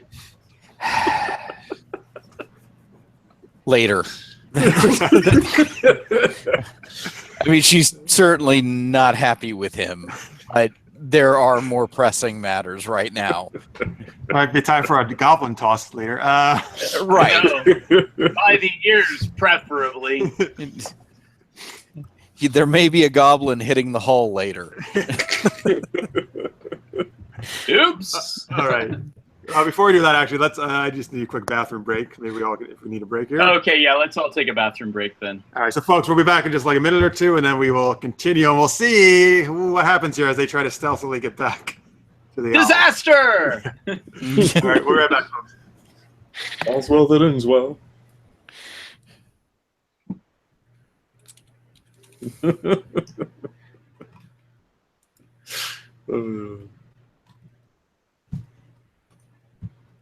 Let's see, Steve, you still there? Yeah, I'm here. Hopefully the viewers at home as well, but don't tell anybody. I meant to say it.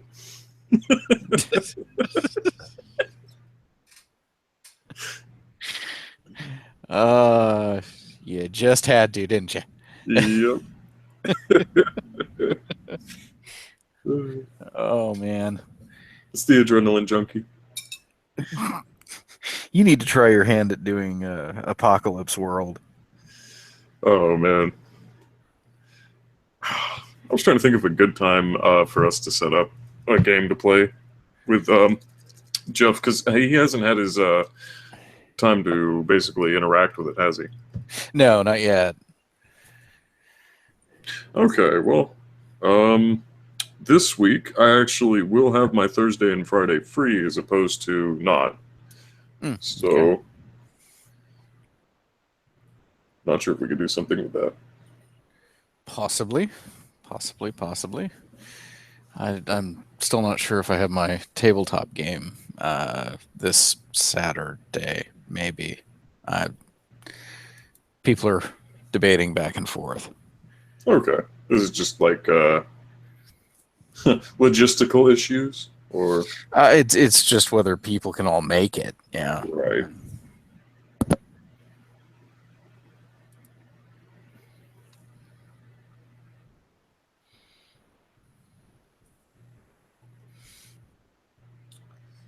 I definitely think that some feedback from the audience for Apocalypse World will be. Yes, viewers, you would love it. Guarantee that. What are you gonna love? Oh, We're plotting and scheming for how we're going to get you into an Apocalypse World game here before much longer. All right. Yeah, no, I'm definitely still down with trying it out. We were just contemplating the horrible things that the viewers would add. Oh, yeah. see, that, yeah, I don't know. I like that. oh, Wait, yeah. what? They never suggest terrible things. It's fun and shenanigans for everyone. True that.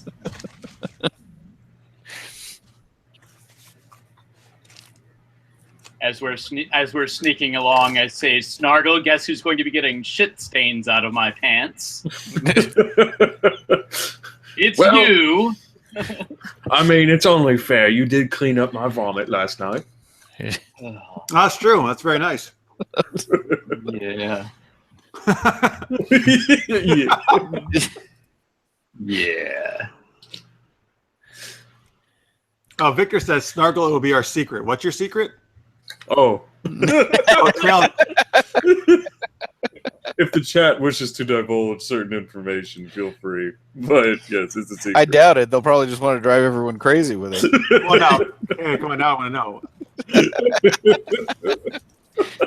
Madrick also says Snargle leaves a trail of toilet paper stuck to his shoe. Yeah, Victor says nothing. He's not telling us. Weren't there some like old commercials about like secret deodorant, like shh, it's a secret or something like that. I They vaguely could instead be like, remember that. shh, it's a snargle. Personally, I love the Old Spice commercials with Bruce Campbell. Oh, yeah. Did Hell he used to do them? Yes, he did a couple of them that were pretty good. Nice. Oh man, Bruce Campbell's awesome. Oh, I love Bruce Campbell. I Oh, love yeah. the fact that he did the foreword in the Deadlands book. Oh really? Oh, cool. Well, yeah, because I mean, you could straight up do the Adventures of Briscoe County Jr. with yeah. Deadlands.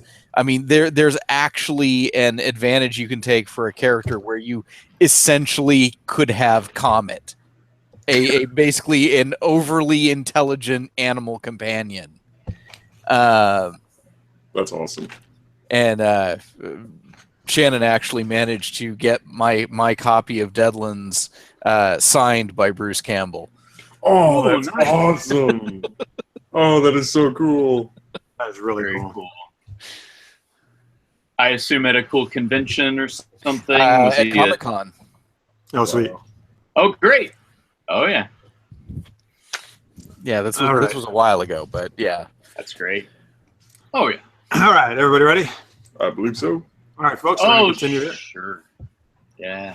All right, so you guys are trying to sneak through the streets back to the owl.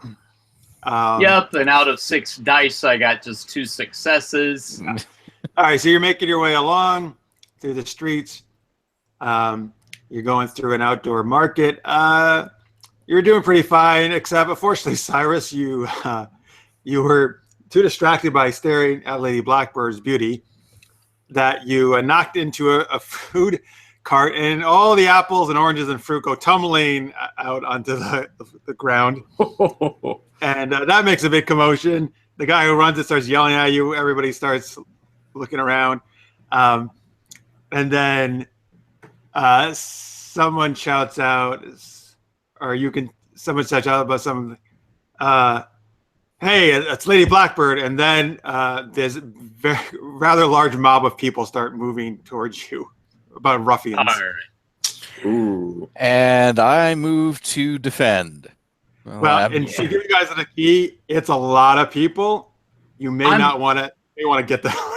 Well, yeah. Yeah, I'm looking for the- covering her Okay. Cool. retreat. If So you know, I'm looking for the closest alleyway that I know will lead out of here. So you can find that, no problem. Okay, I have great. a dark Cal, spell. Cal, yeah, what? I do have a dark spell. I could do that to distract him and help us escape. Oh, good idea. Any spells would be great right now. and just out of curiosity, how big is that cart? Do you want to see if you can Like a lift it? small hand cart? I'm thinking about chucking it at the crowd. I'll say, since Naomi is so goddamn strong, that with effort you could probably do that. Okay. I mean, I'm not looking to specifically hit anyone, Yeah. just basically hurl it at the crowd to give them pause about, trying to rush forward. Right. All right. So let's figure out. You're going to do that. Kale's going to cast a dark spell. Right. Tell me exactly what this spell is going to do, though.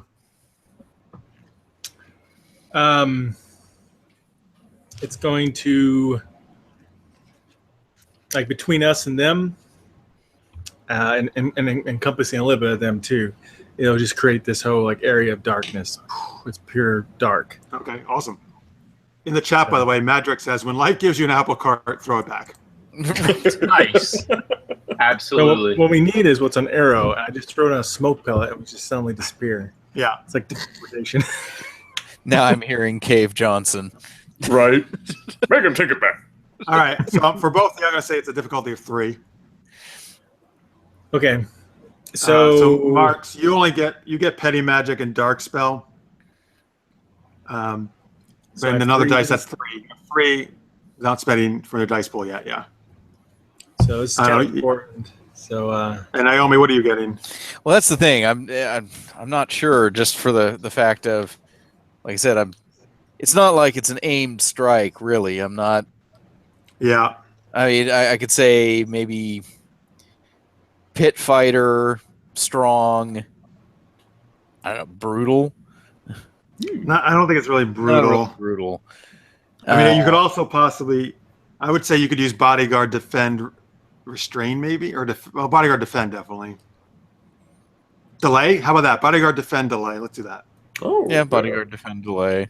Okay, so If you're watching, folks, these are all like traits they have that they can use to help their rolls. that would give me 4. What kind of a difficulty am I looking at here? 3. I think it's 3. 3? Yee. Okay. Yeah, definitely got to spend at least 2. All right, Mark, so you spending any for dice pool? Yeah, it seems pretty important, so I'll spend 3, I guess. Try to make sure. All right, let's roll it. Yeah. I Marks, think I'm going to I'm give you going one to more, as okay? well. I'm giving you a Yeah. lending hand. You give me Here's one? Marks. Okay, Yeah, I'm Yeah, giving you can give a dice when your dice pulls to another player if you want. there we go. That works. Starter's going to go ahead and give Naomi another die. Like, Oh, okay. honestly, pointing out, okay, you don't need to maim them, just stop them. And he's All right. also hoping maybe that'll prevent her from throwing him across the room later. Right. Hopefully prevent somebody from Hey. getting decapitated. Nice. 4 successes for both of you, and a good job. All right. Excellent. So Naomi shoves aside the market stand owner, lifts the cart up. She strains, but she lifts it up. The rest of you are quite amazed that she's lifting this up, and she hurls it towards the crowd. They disperse because they're definitely not expecting an apple cart to go flying at them. It shatters and wood flies across, and kind of like a couple of people get knocked down. Nobody's too badly injured. And then Kale, you step out, and then do you like throw your hand out, kind of? What do you do? Yeah. All right. I like and I've slap my established. hands and spread them out, and boom, darkness. All right, great. And I've established, but in this world you have to speak. So you say like an incantation language that Lady Blackbird wouldn't recognize it. Raccoon, and no, I'm teasing. You say yes. You say something. You spread your hands out. Black raccoon. And black smoke emanates from your hands and spreads out and it fills the street. And you can hear people kind of like it's a little bit of a panic and people are yelling and like nobody can see anything. I mean, you guys can because it's in front of you. Okay, now what do you do? It's time to go. Yeah, I draw both pistols and I'm ordering everybody to follow me as quickly as possible and protect the lady. Oh yeah, I think we're booking it and keeping a nice enclosed ring around Lady Blackbird. Mhm. I am in rear guard, so I'll take up the final position. And I'm if ready anyone to comes shoot up. at anybody who looks like they're out to stop us. I'll pull out some knives. All right, is that Kale's weapon of choice? Yeah, I think so for now. Like throwing knives and fighting knives. Yeah. Are you pulling out the knife you stole? Probably. Yes, yes. It's very sharp. Fucking chef's knife. Aerodynamic. And as you do that, the butcher from before happens to be standing there, and he sees you take out that knife, and he's like, "I knew that bastard took it." And then he starts chasing. And he starts chasing. I'm going to shoot both of my guns like at the guys towards the guy's feet, not to hit his feet, but to make him run off. Okay, give me a roll of difficulty of 2. Okay, so let's see. 1, 2, 3, 4, 5, 6. I have a plus. I have a 6, 7 on this. Wow. Without adding anything to it. So let me just do 7. Wow. All right. Yeah, he's good with the guns. Yeah, it's on. Well, I got 2. Thank heavens. Jeez. Oh man, your rolls today. Yeah, lots some of ones. are pretty dismal, Yeah, these are like Jeff levels of rolls. right? But at least I got it. Only in the strange. Right. I roll fine other places. Whereas like Oh, Egamon. Last time I didn't miss a single one. This time is blowing. But I got 2, so there you go. You said 2. Yep. All right, so you fire off 2 shots, and they strike the ground right in front of his feet, and he jumps back, and he decides to head the other way. Right. And as we're running, I'm muttering under my breath, "Fucking stolen knives and blabber mouths." Ah! You know that's why you love us. I was just thinking, Nate, fucking thieves. Yeah. And as we're running along, I say, "I hope you know Queen Sheba's bribe is coming out of your paychecks." We get paid. You have quite the crew here. Yeah. All right, so you guys haul ass towards the landing pad where you left the owl. Right. No one else tries to stop you along the way. So you reach the owl, and I'm assuming you're running on board. Yep. Oh yeah. Yeah. Okay. That is good. All right, so you run on board, and go ahead. No, I was just going to say, I apologize about this. I was wondering if I could claim another experience point for my Key of the Outcast. It's whenever my exiled status causes me trouble. I kind of feel like the whole Lady Blackbird thing, with me smuggling her, caused a lot of trouble with me being exiled from the Empire. Is that okay? Yeah, and then Naomi, why don't you get one for Key of the Warrior since battling that crowd? Okay. I was looking in here. And then I don't know, Kale or Snargle, let me know. If you ever think you're hiding your keys, let me know. As we do this. Okay. Let's see. I'm not saying you did, but just let me know as we keep playing here. Yeah. Is that the Darkness Key mission? Yes, I would say Key of the mission because you helped trying to save Lady Blackbird. Sure. You get one for that. Sounds good. Oh wait, now Snargle, did you say to him not to kill the people in the crowd, right? Yes. So that's Key of Conscience. Yeah. All right, everybody gets one. All right. Everyone gets one. Yay! And if you're watching, folks, these experience points they can use to get more traits or other secrets and stuff, and like special abilities is what they can use that for. You gotta get to 5 to be able to do something. Snargle, get us the hell out of here. In the chat, by the way, Madrick says, "Hope you guys get some good physical therapy. It might be a while before you can show your faces again." No kidding. No kidding. You don't say. Well, I'd like to get some physical therapy with the lady, but I'm keeping that just in my mind. Are we still wearing the masks? I mean, no. No. I assumed you were, but Oh, okay. that'd be funny. Now that you mention it. All right, so Snargle, what are you doing? Oh, well, obviously he's getting this baby prepped and ready for takeoff because if he's not mistaken, there's a large portion of the city that would like a heaping load of money, even if it comes from Imperial hands. So, yeah, let's go ahead and get this thing the hell out of here. How about it? Yeah, some evasive maneuvers would be nice there, Snargle. Definitely. Oh, yeah, he's pulling out all the stops for this. Right. So. All right, I'm gonna have you do a roll because you're probably trying to do like a really fast start here. Oh yeah, engines and everything. So you can do your piloting? Yeah, piloting stuff here. Yeah, pilot, daring, steady, maneuver. Evasion maybe. Yeah, let's do evasion too. Okay. So 1, 2, 3, 4, 5. Excellent, excellent. Let's see. I will. You know what? I'll just say this is a 2. You're kind of a pro at this stuff. Well, maybe not a pro. He just really enjoys it.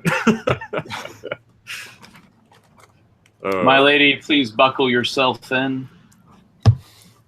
Oh, She'll nod at you.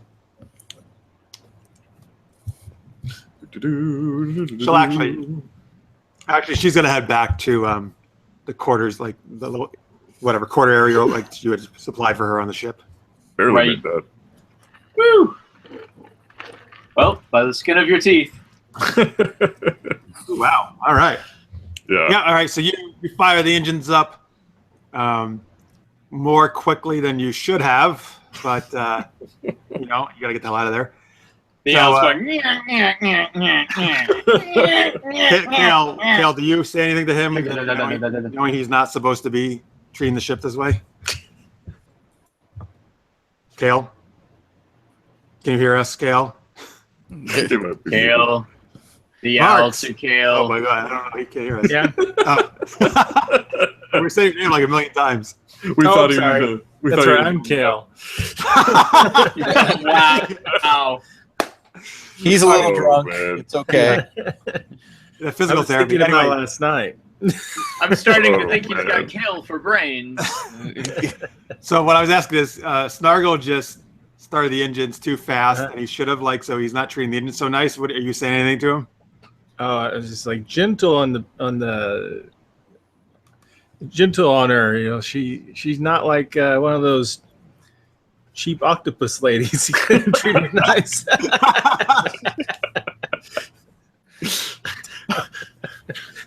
Oh man. I will take your Octopus note ladies. into consideration when we're not being chased. In the chat, Madrek says, "You forgot to untie the mooring. Now the townsfolk are climbing onto the ship." No, that's not happening. That would be funny. That'd be hilarious. He's like powering and you're like stuck on the...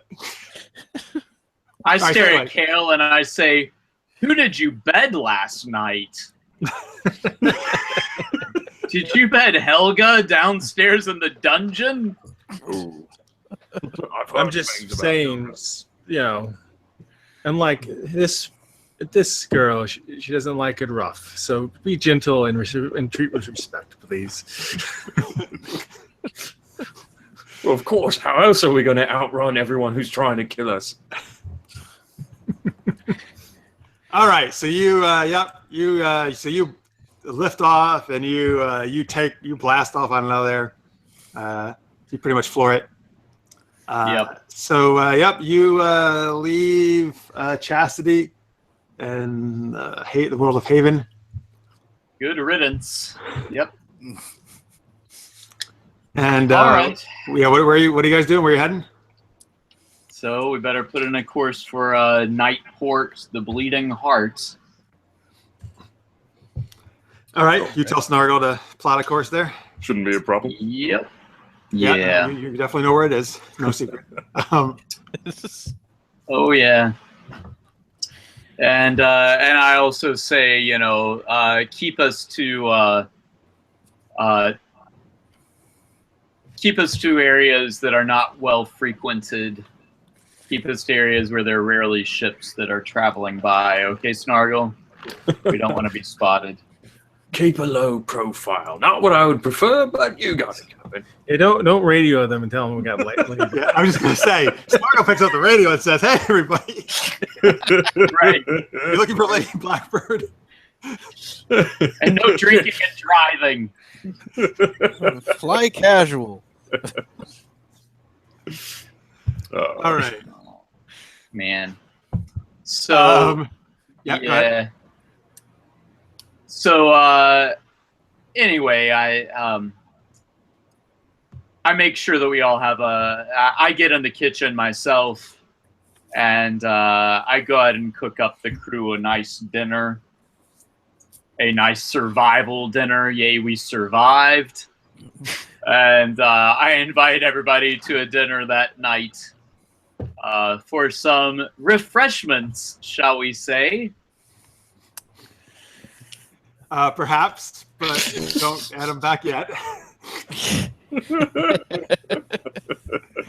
So keep your dice pools where they are at the moment. Sure. All right. So what food are you cooking? So I'm going to cook bangers and mash. So mashed potatoes and big sausages with brown gravy sauce and with some nice stout beer and wine for her ladyship if she prefers wine. Yes, the lady will accept the wine. Perfect. Definitely some hearty food. And I hope she enjoys my big sausage. I was waiting for that to come. Of course. I mean, that had to be there somewhere. Of course. Ooh, Madrex says in the chat, disguise the ship as a Reaper ship. That's a Firefly thing, right? Reavers. Yeah. Oh, Reavers. Hope we're not. Yeah. Huh. I wonder, tell me if you meant that. He said Reaper. I wonder if that's something else. If I don't know about that, as maybe. Oh, got like Reapers from Mass Effect? That would be bad. Oh, Mass Effect. I can't believe I should totally know that. I love Mass Effect. That would be very bad. Yeah. It's all I'm basic. going to take it that either of those are bad, but yeah, Reavers. I at least know what Reavers are. So Before All dinner, right. too, though, Snargle, Mhm. I have a conversation with you, and Snargle, you are going to apologize to her ladyship, and you are going to swear never to breathe her name in public again. He's, you know what, he looks sort of ashamed and, you know, shuffles his feet a little bit and says, okay. All right. There's an extra 1,000. What's our currency again? Drifts. Drifts. All right. There's an extra 1,000 drifts in it for you, and you will not tell Kale. Again, we get paid? Yes, you get paid. Jeez. Oh. Well, all right. Not a word. All right, so Snargle, what do you say to the lady? Okay, well, you know, he comes up and he sighs and says, you need not worry, for in the future I will refrain from uttering your title or name in front of a crowd just to get my jollies of being an adrenaline junkie.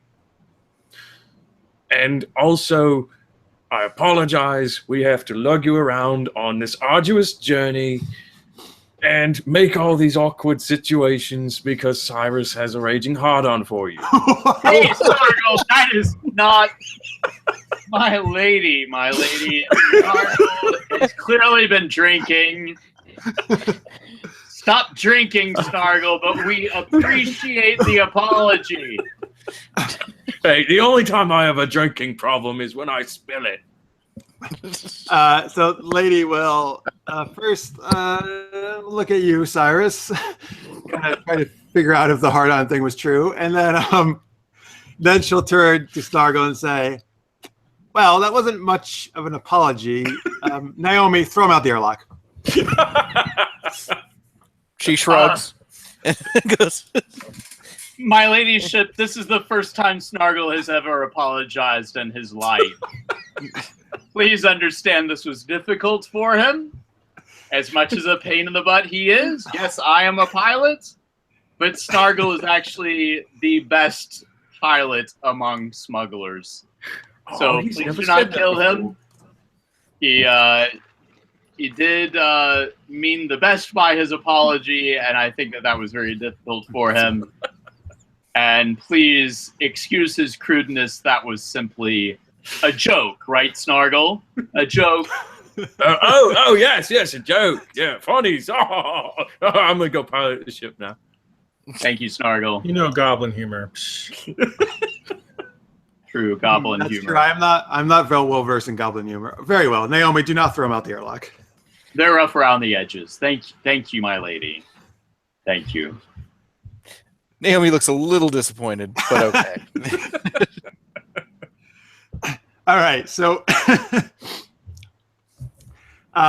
while you're having this nice meal, it's actually quite tasty. Cyrus is a good cook. Yes. And you're enjoying that. The lady excuses herself to go to the loo. About, I'm assuming there's a facilities on the ship. Of course. Well, I hope so. Right. I hope so. We better hold it for a few days.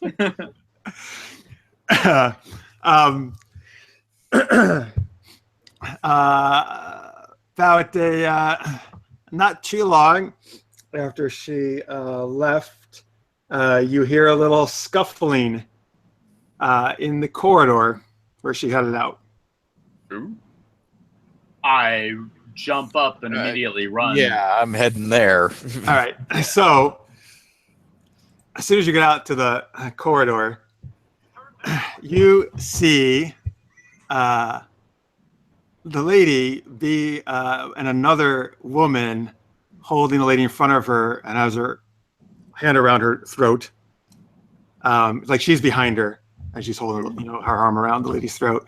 So this, actually, hang on, guys. I'm sorry. I forgot I actually prepared some pictures. What lady's what? Okay. I'll give you a name in a second. Someone's holding her hostage. Yeah. That's the gist. Hang on. Let me just shift to the thing here. And let me bring you guys over to the screen. All right. So hopefully that should work now. There we go. All right. So you see a woman with white hair holding her. She is actually rather attractive, except for there's a scar on her left cheek. So Cyrus, this woman goes by the name of Snow. Okay. She goes by that name partly because she's known by that because of her white hair, but also because she moves as quietly as falling snow. She is a bounty hunter. In fact, she's got a reputation for being perhaps the best bounty hunter throughout all the world and stuff, the lands of this game. No kidding. Okay. You and she know each other. You've had dealings in the past. Some of them you've been on the same side. Some of them you've been on opposing sides. Right. You also have had a brief romantic relationship with her in the past. All right. So she is holding the lady in front of her. The lady now has a restraining collar around her that you can only assume Snow put on her. This prevents her from speaking, which means she cannot use her magic without speaking. Smart. All right. It's a device to prevent magic users from casting magic. She also has a gun to the lady's temple, a pistol. Okay. Snow. She Let's says, not be hasty here. It's nice seeing you again, Cyrus. I wish I could say the same. Snow, what is it you want? By the way, in the chat, Victor says, I hate it when the X shows up. Hate it when what? The X, like your ex-wife, ex-girlfriend. Oh, Yep. so frustrating. So she says, coming out, Cyrus, you're well aware of the size of the bounty put on the lady's head. Count Carlo is very motivated to have her back. I am aware of that, and you know who she belongs to, don't you? Well, Cyrus, I would say a woman doesn't belong to anyone. I suppose that's true, but there will be somebody after you if you do this. Well, Flint and I have had dealings before. I can take care of him. Oh, really? Really? The Pirate King? You're willing to risk it? You know I like to live on the edge, Cyrus. Snow, don't be too hasty. I'm slowly walking towards her, and I'm saying, tell me, what do you want? What can I do? She'll say, that's far enough, Cyrus, and she'll press the gun a little bit more into the temple of the lady.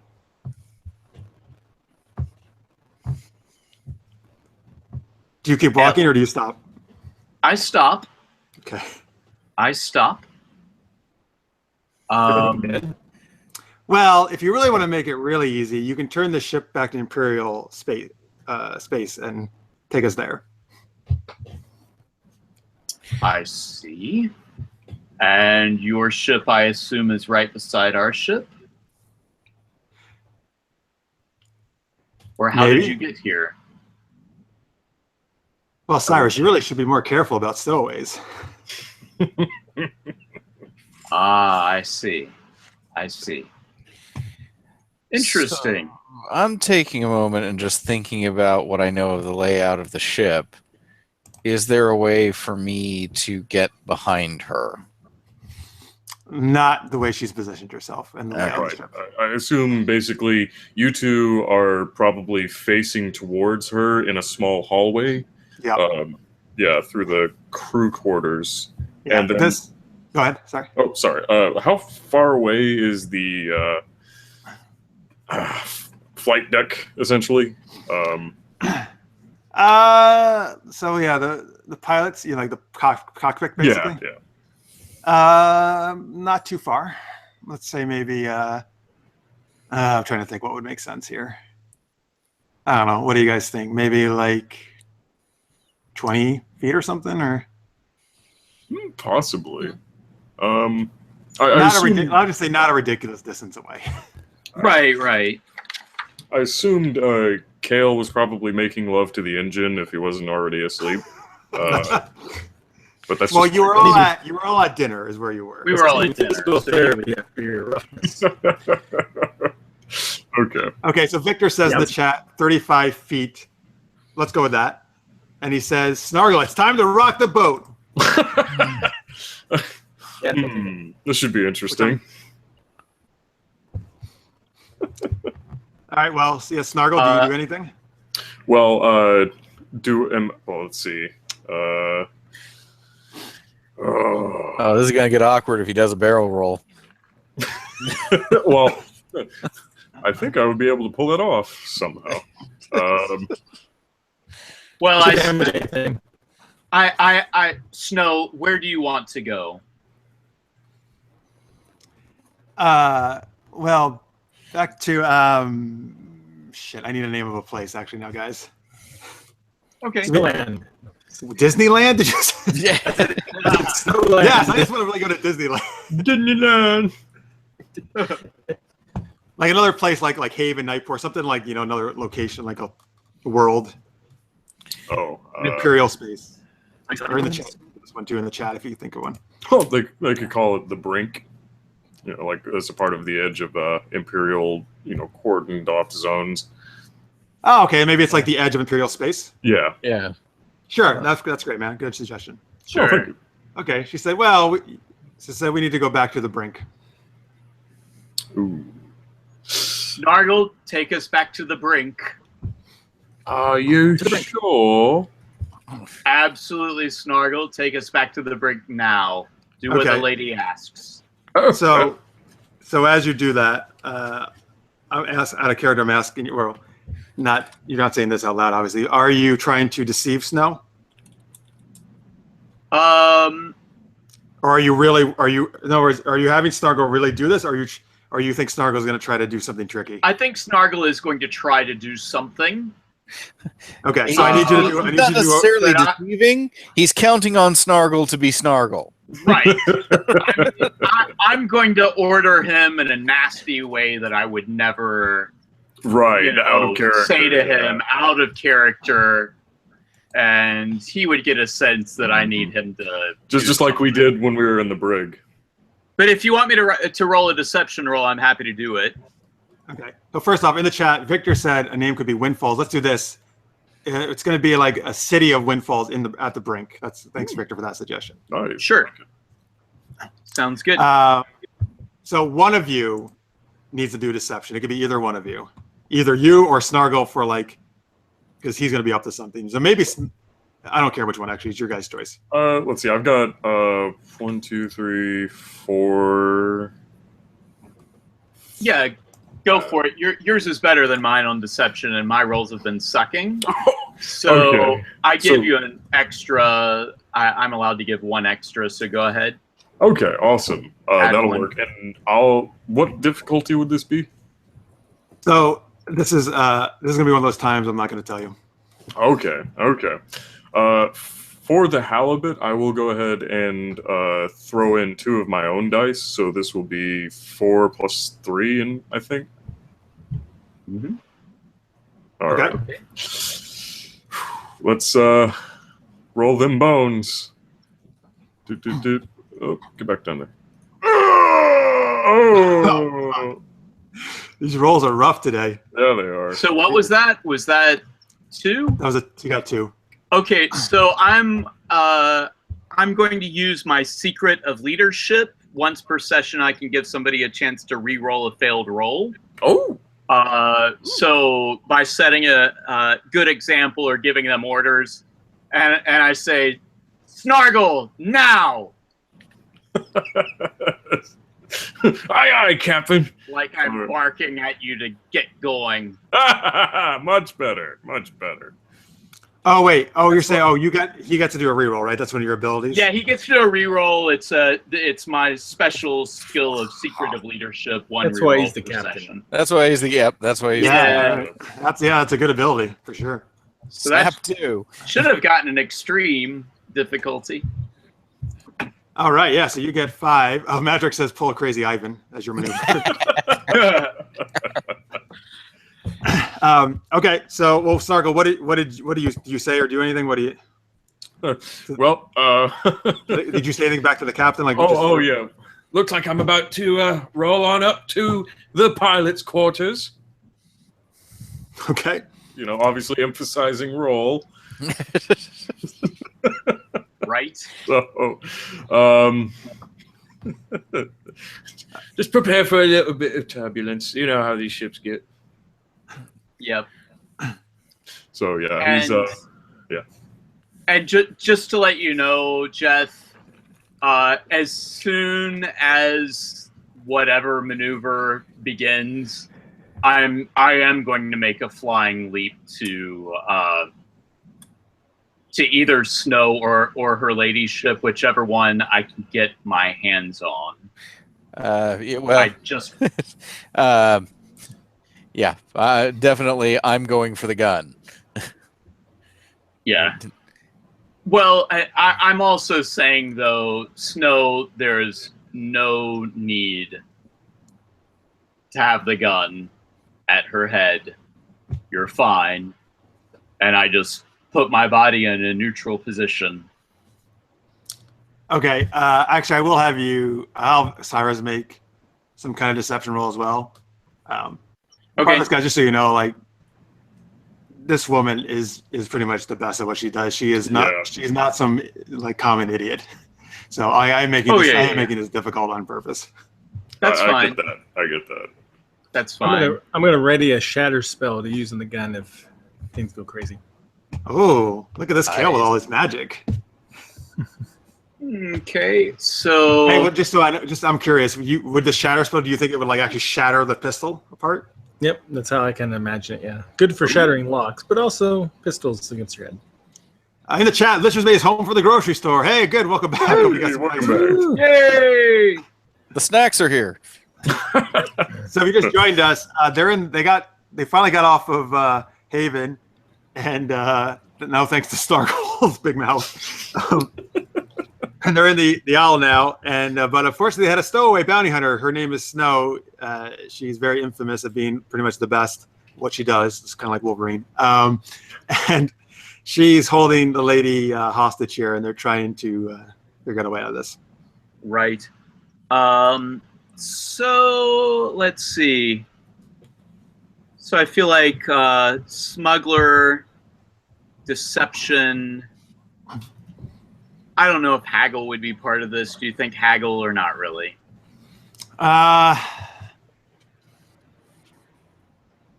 Yeah, Could be. That's an iffy one. I'm not sure. What do you guys think? it is an iffy one. And that's like right on the fence. I mean, that's really Yeah. gonna be, GM's call on that one. Yeah. I'll give it to you. Okay, so 3 and then 4 for the die, and then I'm going to add in. Oh, Victor said no. Oh, well, sorry, Victor. Too late. I already gave it to him. 3 more, so I'm rolling at a 7.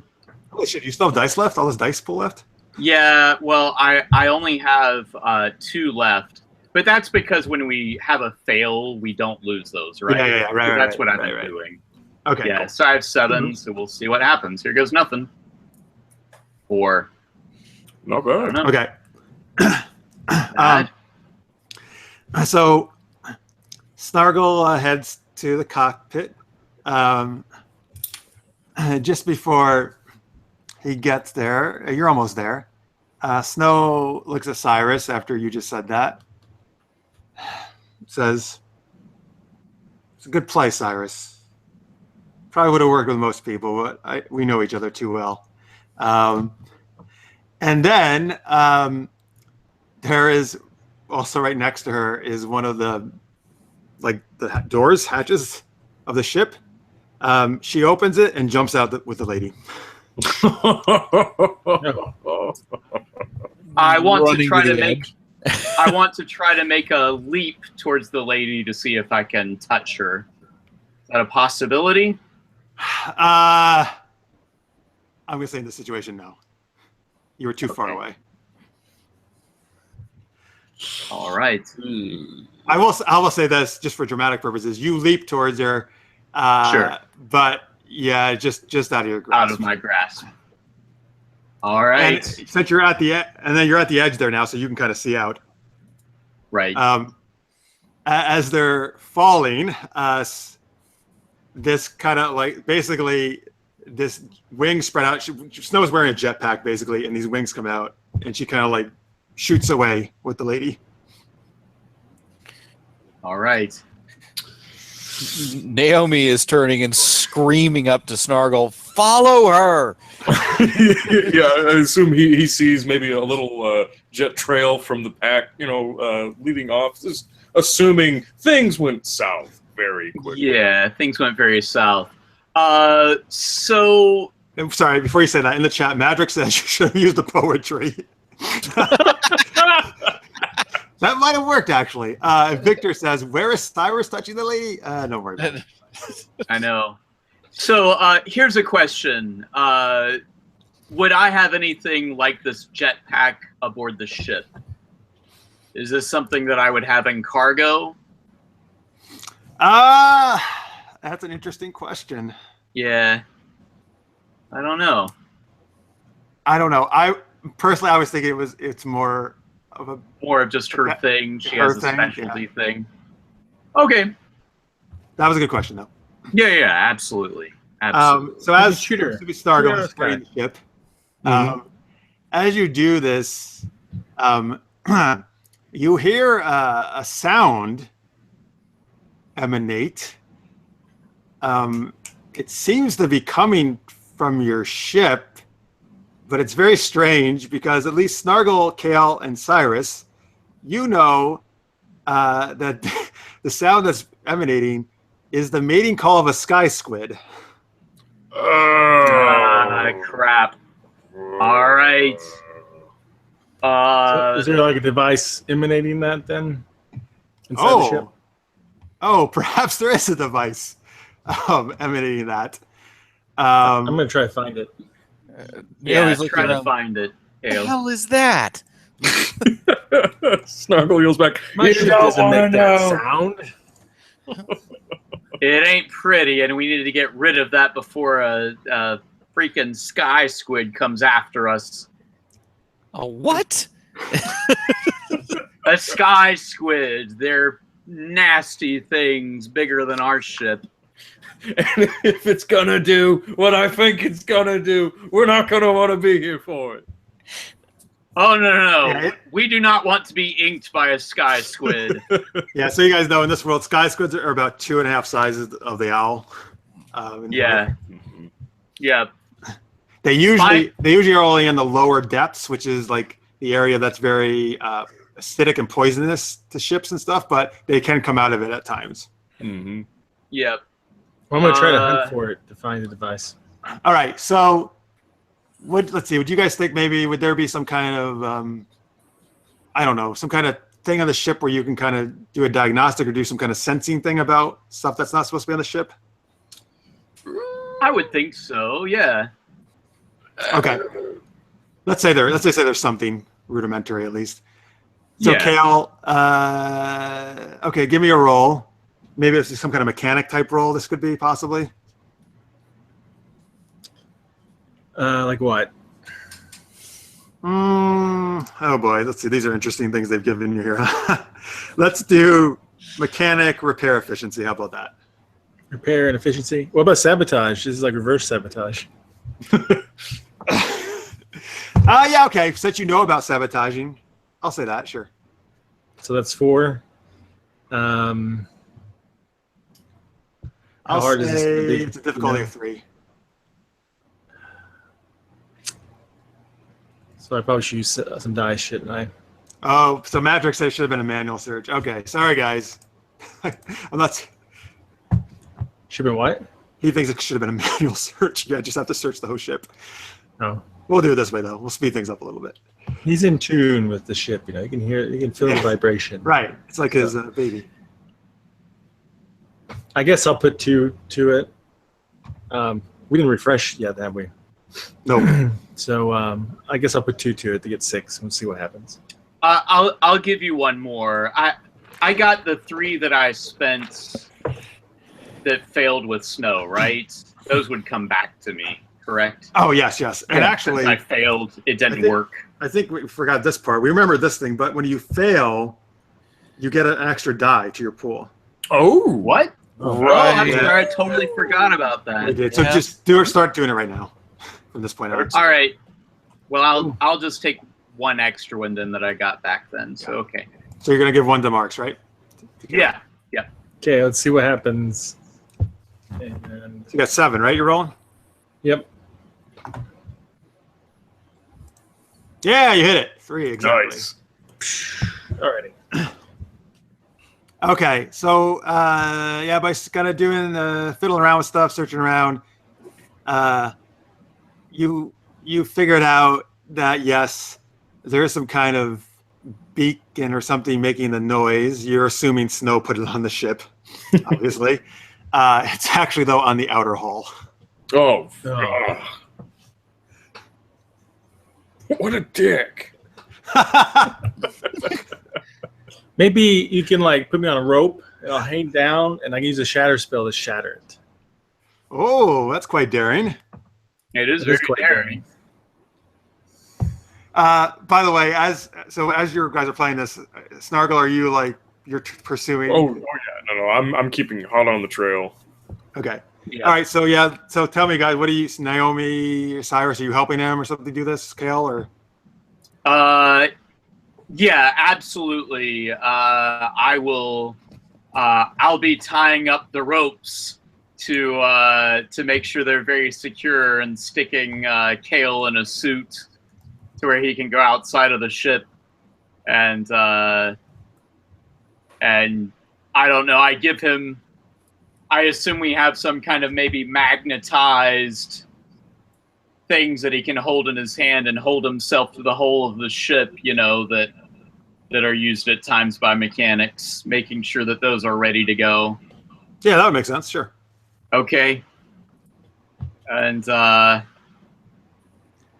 Okay. So you have those magnetic things on yourself, right, Kale, in your hands, Okay. and you're gonna you have a rope tied around you. Yeah. oh yeah, Who's holding the rope? Both of you, Cyrus and Naomi, or? I'll hold on. Yeah, absolutely. yeah, we'll hold on, but they'll also be Naomi. secured. They're also going to be secured, you know, tied off to the inside of the ship. Okay, great. Yeah. All right. So I don't think you guys don't need to roll then. But Kale, you'll need to roll.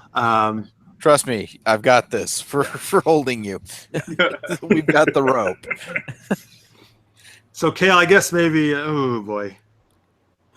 Interesting. I want to actually say this might be using your tricky trait. Tricky. So I got quick and tumbler and contortionist. Okay. So 1, 2, 3, 4, and full 5. Then you get. Wait, no. Yeah. So 5 with the extra one you get. And I'll go ahead and throw in another die. Let's see here. So I'm going to say this is a 4, though, since it's the ship is flying through the air as you're trying to do this. It's not like you're just docked or something or floating somewhere. Right. So it's 5 plus his. Is that what we're saying? So 6 you get, right? 6. So you get 6 total, yeah. Unless if you have any you can spend, of course, too, if you'd like. I guess I'll spend 2 on it. That'll drive me up to 0. Yeah, I mean, others of us can help if others have, if you have the helping thing. I think we all do. Yeah, I mean, Hey, he'll, guess what? Oh, no, make guess it. what, Cal? Hale, you have secret or reflexes. Once per session, you can reroll a failure when doing anything involving dexterity or quick reflexes. So that could apply here. Okay, good. There you go. If you have to re-roll. All right, so let's try this. I got 8 total right now. So I'm sorry, what was it again? It's So I four, need to four difficulty. So I need to up it to greater than 5 or whatever, or 5. No. You always leave it where it is. I'll leave where it's at. Leave the greater than whatever it is. That just telling us how many successes it'll be. Oh, okay. Yeah, like in the system. Just move up the number of gotcha. That's right. That makes sense. 6-sided die. You know what? Stargle's going to also aid in this by making sure to fly the ship as steady as possible so as not to jostle him around and possibly cause concussions. So is that another point? Another die roll? Are you giving him a die? Is that what you're saying? Or are you just... Okay. So you got 9. Wow, that's a lot. It is a lot. Let's see if it's enough. I don't want to be mating with no sky It is squid. enough. Yeah, there we go. Now wait. Oh, the first roll doesn't count, right? Because that was only at 7. Yeah. Okay. Huh? So 6 successes, That was right? for something else, or I don't know what that Oh, was. that's for something else. Okay. I Yeah, got that you. was, I think, for finding it. Yeah. Yeah, that was Yeah, the when I one. found it, yeah. By the way, in the chat, Victor says it would be cool if someone could teleport on the snow's back. That would be cool. Oh, yeah. And listeners, they says Snargle is small enough to go outside the ship. And Madrick says MacGyver that shit. Yeah. I MacGyvered it. I had some gum. All right. So Candy bar, successes. chocolate candy bar. All right. So Kale, yeah, man, wow, you move over the outside of the ship. You even do some kind of like acrobatic type moves just to show off because you're so confident of the ship backward and forwards. You make your way. You find the beacon. It's not hard because it's loud as shit out there, making its noise. So, and as you go, so you see it. I'm going to say it's not hard to turn it off. Okay.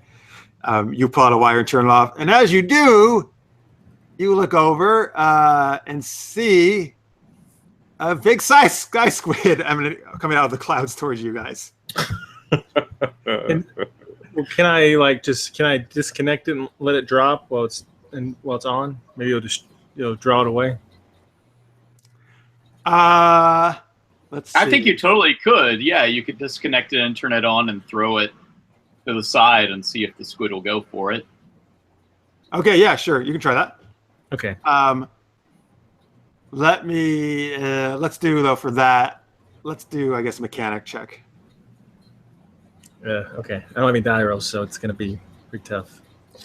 Or dice pool left. I don't think this is too difficult though to do. I'm just gonna say it's 2. So What are you at? How many are you rolling? My base last time was 5, so I'm assuming the same. Well, wait for mechanic. Let's see. What do you got here? Or no, that was sneaky, wasn't it? Yeah.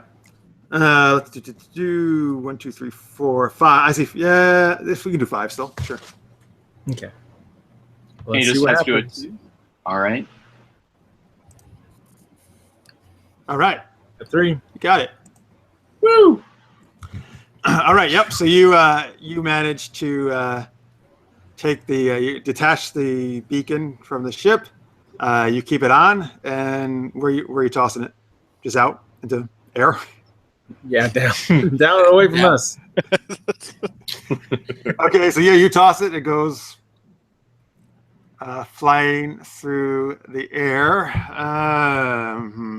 I mean, gravity works here, right? If things fall. Yes. Okay. Gravity does indeed work.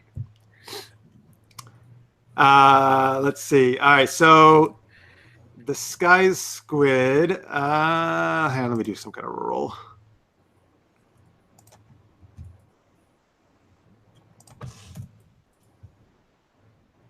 I'm gonna start, going back in case it didn't work, so I can get back in the ship. Okay. Good idea. You're making your way towards the thing. Just because you really don't want a hentai experience here. Okay. Okay, yeah. So the sky squid, it's coming towards you guys, but then it starts to veer off course and follow the beacon. Great. Ooh. Get us the hell out of here, Snargle, and follow that girl. Way ahead of you. Follow the lady. Your engines, however, Oh no.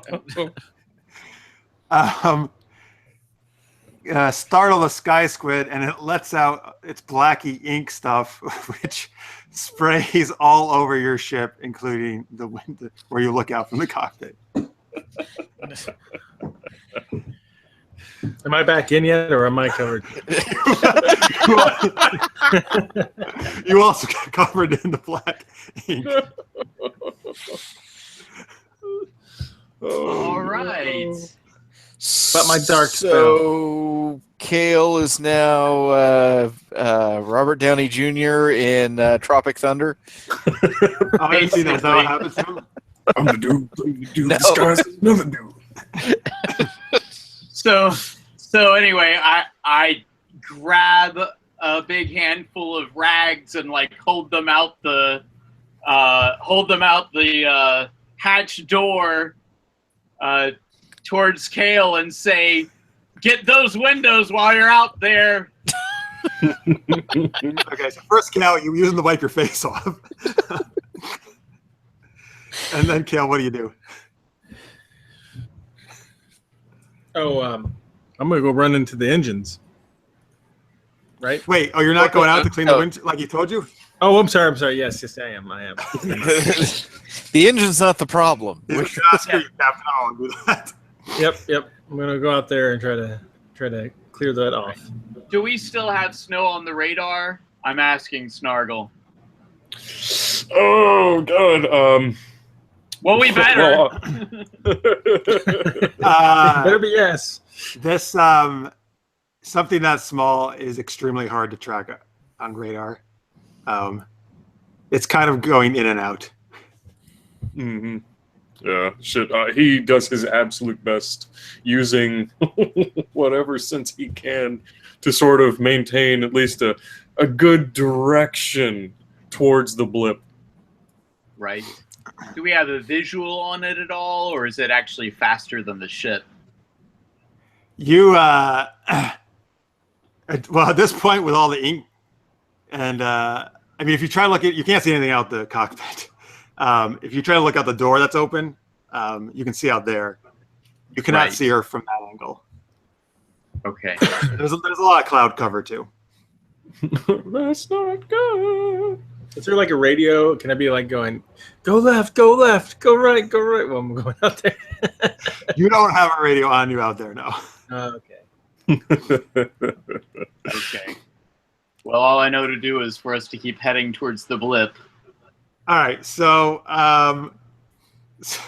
Kale, make sorry, I know you don't have any dice, but make one more roll to make your way up to the cockpit, because that is a ways away to where those windows are. So like a quick tumbler. Yeah, you can do the same kind of roll. Okay.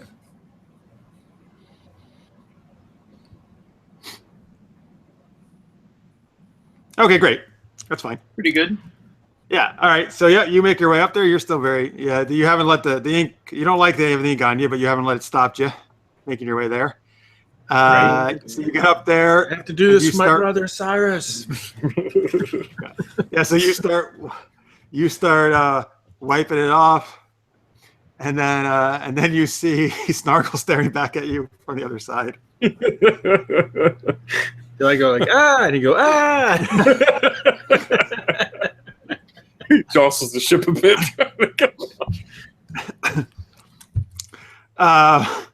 And then okay, so it's kind of still smeared, but you can at least see out there now. That's good. Very good. I'm glad. All right. Kale, you're making your way back inside, I'm assuming then? Yeah. You've had enough tramping outside the ship for a day.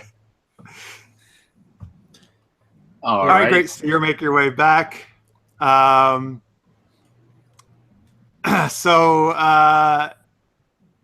Let's see here. Okay, what are you guys doing now? Do we lose sight of? After that blip, Snargle, I mean, that's what it is. Yeah. We have to do any and everything we can to catch up. Kale, is there anything you can do to the engines to give us some extra power? I'm very tired, but I'll try, Captain. We're giving her all she's got. Time to shake it off, Kale. Do whatever you can. All right, I'll try. What I got here? So engines, efficiency, anything else? Let's see. Mechanic, engines, efficiency. I guess that's it, right? I guess so, unless you want repair. But yeah, I think that's. Is that 4? It's 4, right? And I'll throw in an extra die. Give me 1. Okay. Give a helping hand. Oh wow, that's quite good. Nice. Oh, shit. Nice job. Nice roll. Ooh, 3 6s Yeah. too. All right. Suddenly we all like are thrust in the back of our seats. What the fuck did you just do? Yeah. So yeah, man, you get back in there and you just wipe that ink right off your hands and you get to work on the engines and you fiddle around and yep. And then all of a sudden, well, what do you say to Snargle once you do your tweaks? This is what happens when you treat a lady right. All right. And so Snargle, you like give it all she's got, I'm assuming. Oh yeah, every single bit of that juice left. Yep. So you really take off. And I say climactic.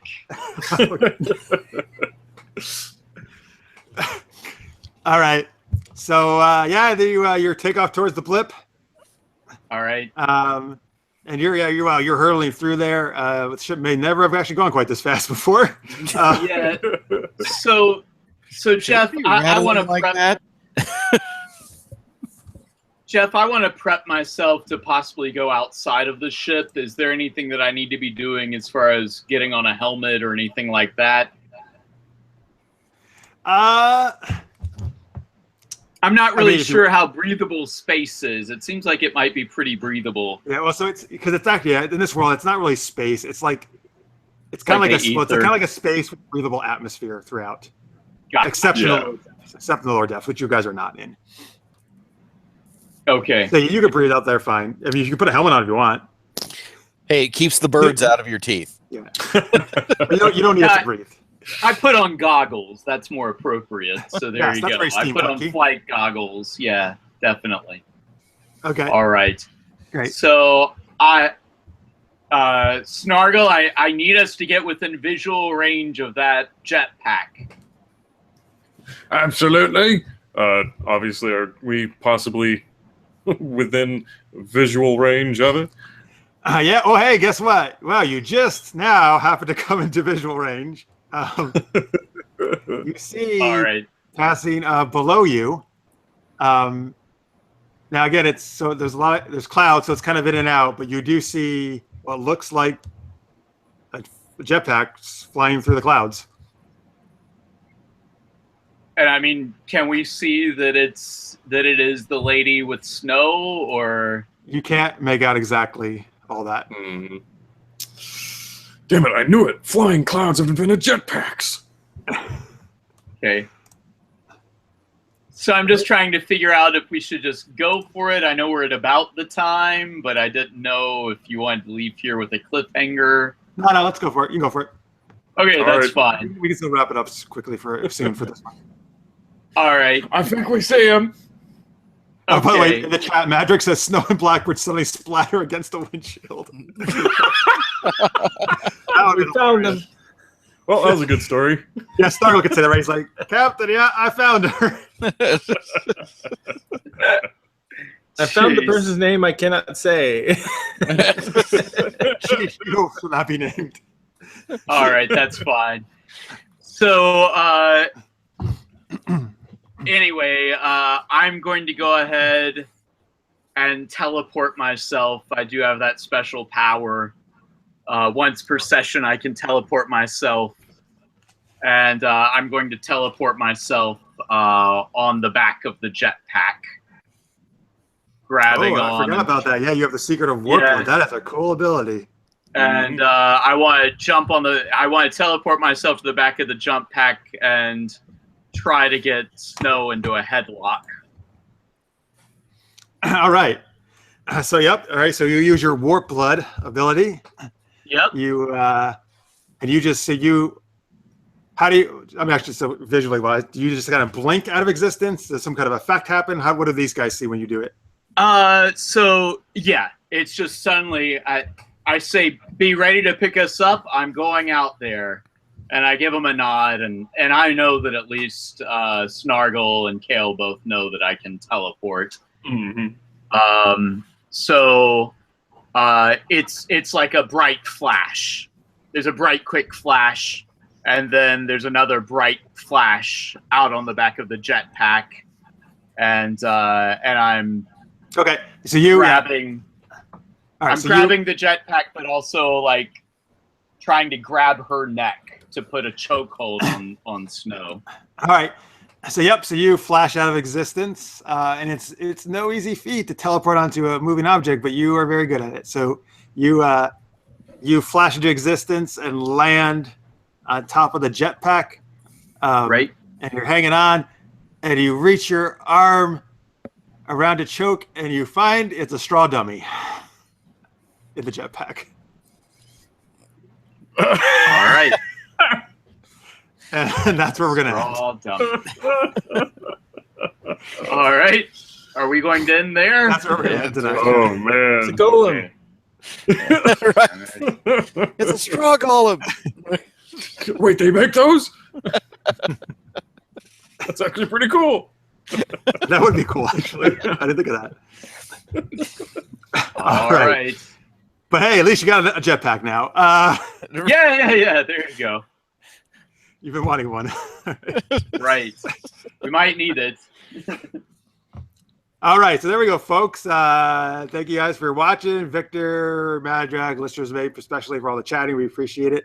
Anybody who's watching the post, of course, thank you very much. So next time we play, it's probably like 2 weeks from now. We'll see. Yeah, we'll see if these guys can track down Snow and rescue the Lady Blackbird. See what happens. Yeah. We'll see what other stuff Snargle says to get everybody in trouble. See how many people Naomi almost kills. Right. Hear more Maybe Cyrus even- poetry. Hear I don't know, Kale, more of that some in more stuff. store. Kale That's finds good. use for the ink. All right, well, you can use the ink to do your poetry. That's true. Yes. True. It's like, Kale, bring out your clothes. You said ink. All right, well, yeah, very good. Thanks. Excellent, guys. That was a fun adventure. So, folks, like I said, we do this every Monday nights, 8 p.m. Eastern. Next week will be Dungeons & Dragons, which we've been doing for actually a little bit over a year now. Mhm. And I'm back to Lady Blackbird. So actually, something we think is exciting. I think I mentioned this last week. We're going to be doing kind of a bit of a gaming marathon the weekend of June 24th to the 25th. The site we use, which is called Roll20, they're doing a thing called Roll20 Con. And that's a thing where people are just playing games on the site all weekend long. We're going to stream ours. And it's to raise money for a charity called Cyber Smile, which is to help victims of cyberbullying. Oh. And so we're going to be playing a few different games. Actually, at least 2 games each day, maybe 3 one of the days, maybe on Saturday or something. We're going to be playing different games too. We're kind of going to try some stuff out. We're going to do some of the Fate games. I actually think I'm going to do Fate Accelerated and Fate Core. Somnus and I and some others got to test out Fate Accelerated on Saturday. It was actually a lot of fun. Yeah. Marx is going to run Mutants and Masterminds, which is a superhero game that he really loves. Oh yeah. Right. Nice. All right. Marx is just very quiet. He doesn't respond. Ow. He had to make an entrance. Yeah. And we're still working out. We're going to do some of this. If you have suggestions, let us know in the chat. And hopefully you tune in. We'll have hopefully maybe by the end of this week or this weekend, we'll get you a schedule out there, what times we're going to do the games. We'd love if you can join us and chat away and watch and all that good stuff. We're going to be having some guest people come in. So Mark, me, and Nate are definitely going to be there, at least for some of it. Yep. Trip, well, maybe you'll see Trip possibly, but he's probably it depends. I've got funky job schedules that oftentimes end on the weekends. Well, make me work on the weekends. But if I end up with part of a day off, I'll try to join in. Thomas will be on vacation, so he unfortunately will not be able to be here. Hey, yeah, wish I could, but vacation. I will be on the beach with my family, so it'll be a good time. Nice. Right. Did they have Wi-Fi on the beach? Yeah, you're like, oh, and you guys hear that ocean, that realistic ocean sound you guys are at. Just avoid the squid. Right. Yeah. Speaking of. I'm actually disappointed the squid didn't get a hold of you guys. That's all right. Oh, man. Cool. You guys rolled well. You guys are smart. You did smart things. So. Thank you. Thank you. By the way, also, if you're watching, we're gonna have some guest people on. Actually, I got responses from people I just haven't read yet. I'm gonna look after this, but you might see Brett, who plays Ekamon, at the back for one or two of these games. Cool. Nice. Excellent. Some other people you've seen guests on our show. Maybe some new people. So that'll be fun. In the chat, Magic says I'll watch if I can. Great. Victor says Fate is a fun system to play. Yeah, I really dug it a lot. Samus, I think you enjoyed it too, right? Oh yeah. I mean, like I said, I'm just building up to being comfortable enough with it to run Dresden. So want to play Dresden. That'd be cool. Listener's Mate says play The Strange again. You need to finish that story. We definitely want to. If Marks winds up being able to make both days, I think maybe I'll try to see if we'll do The Strange, right? Maybe that's a possibility.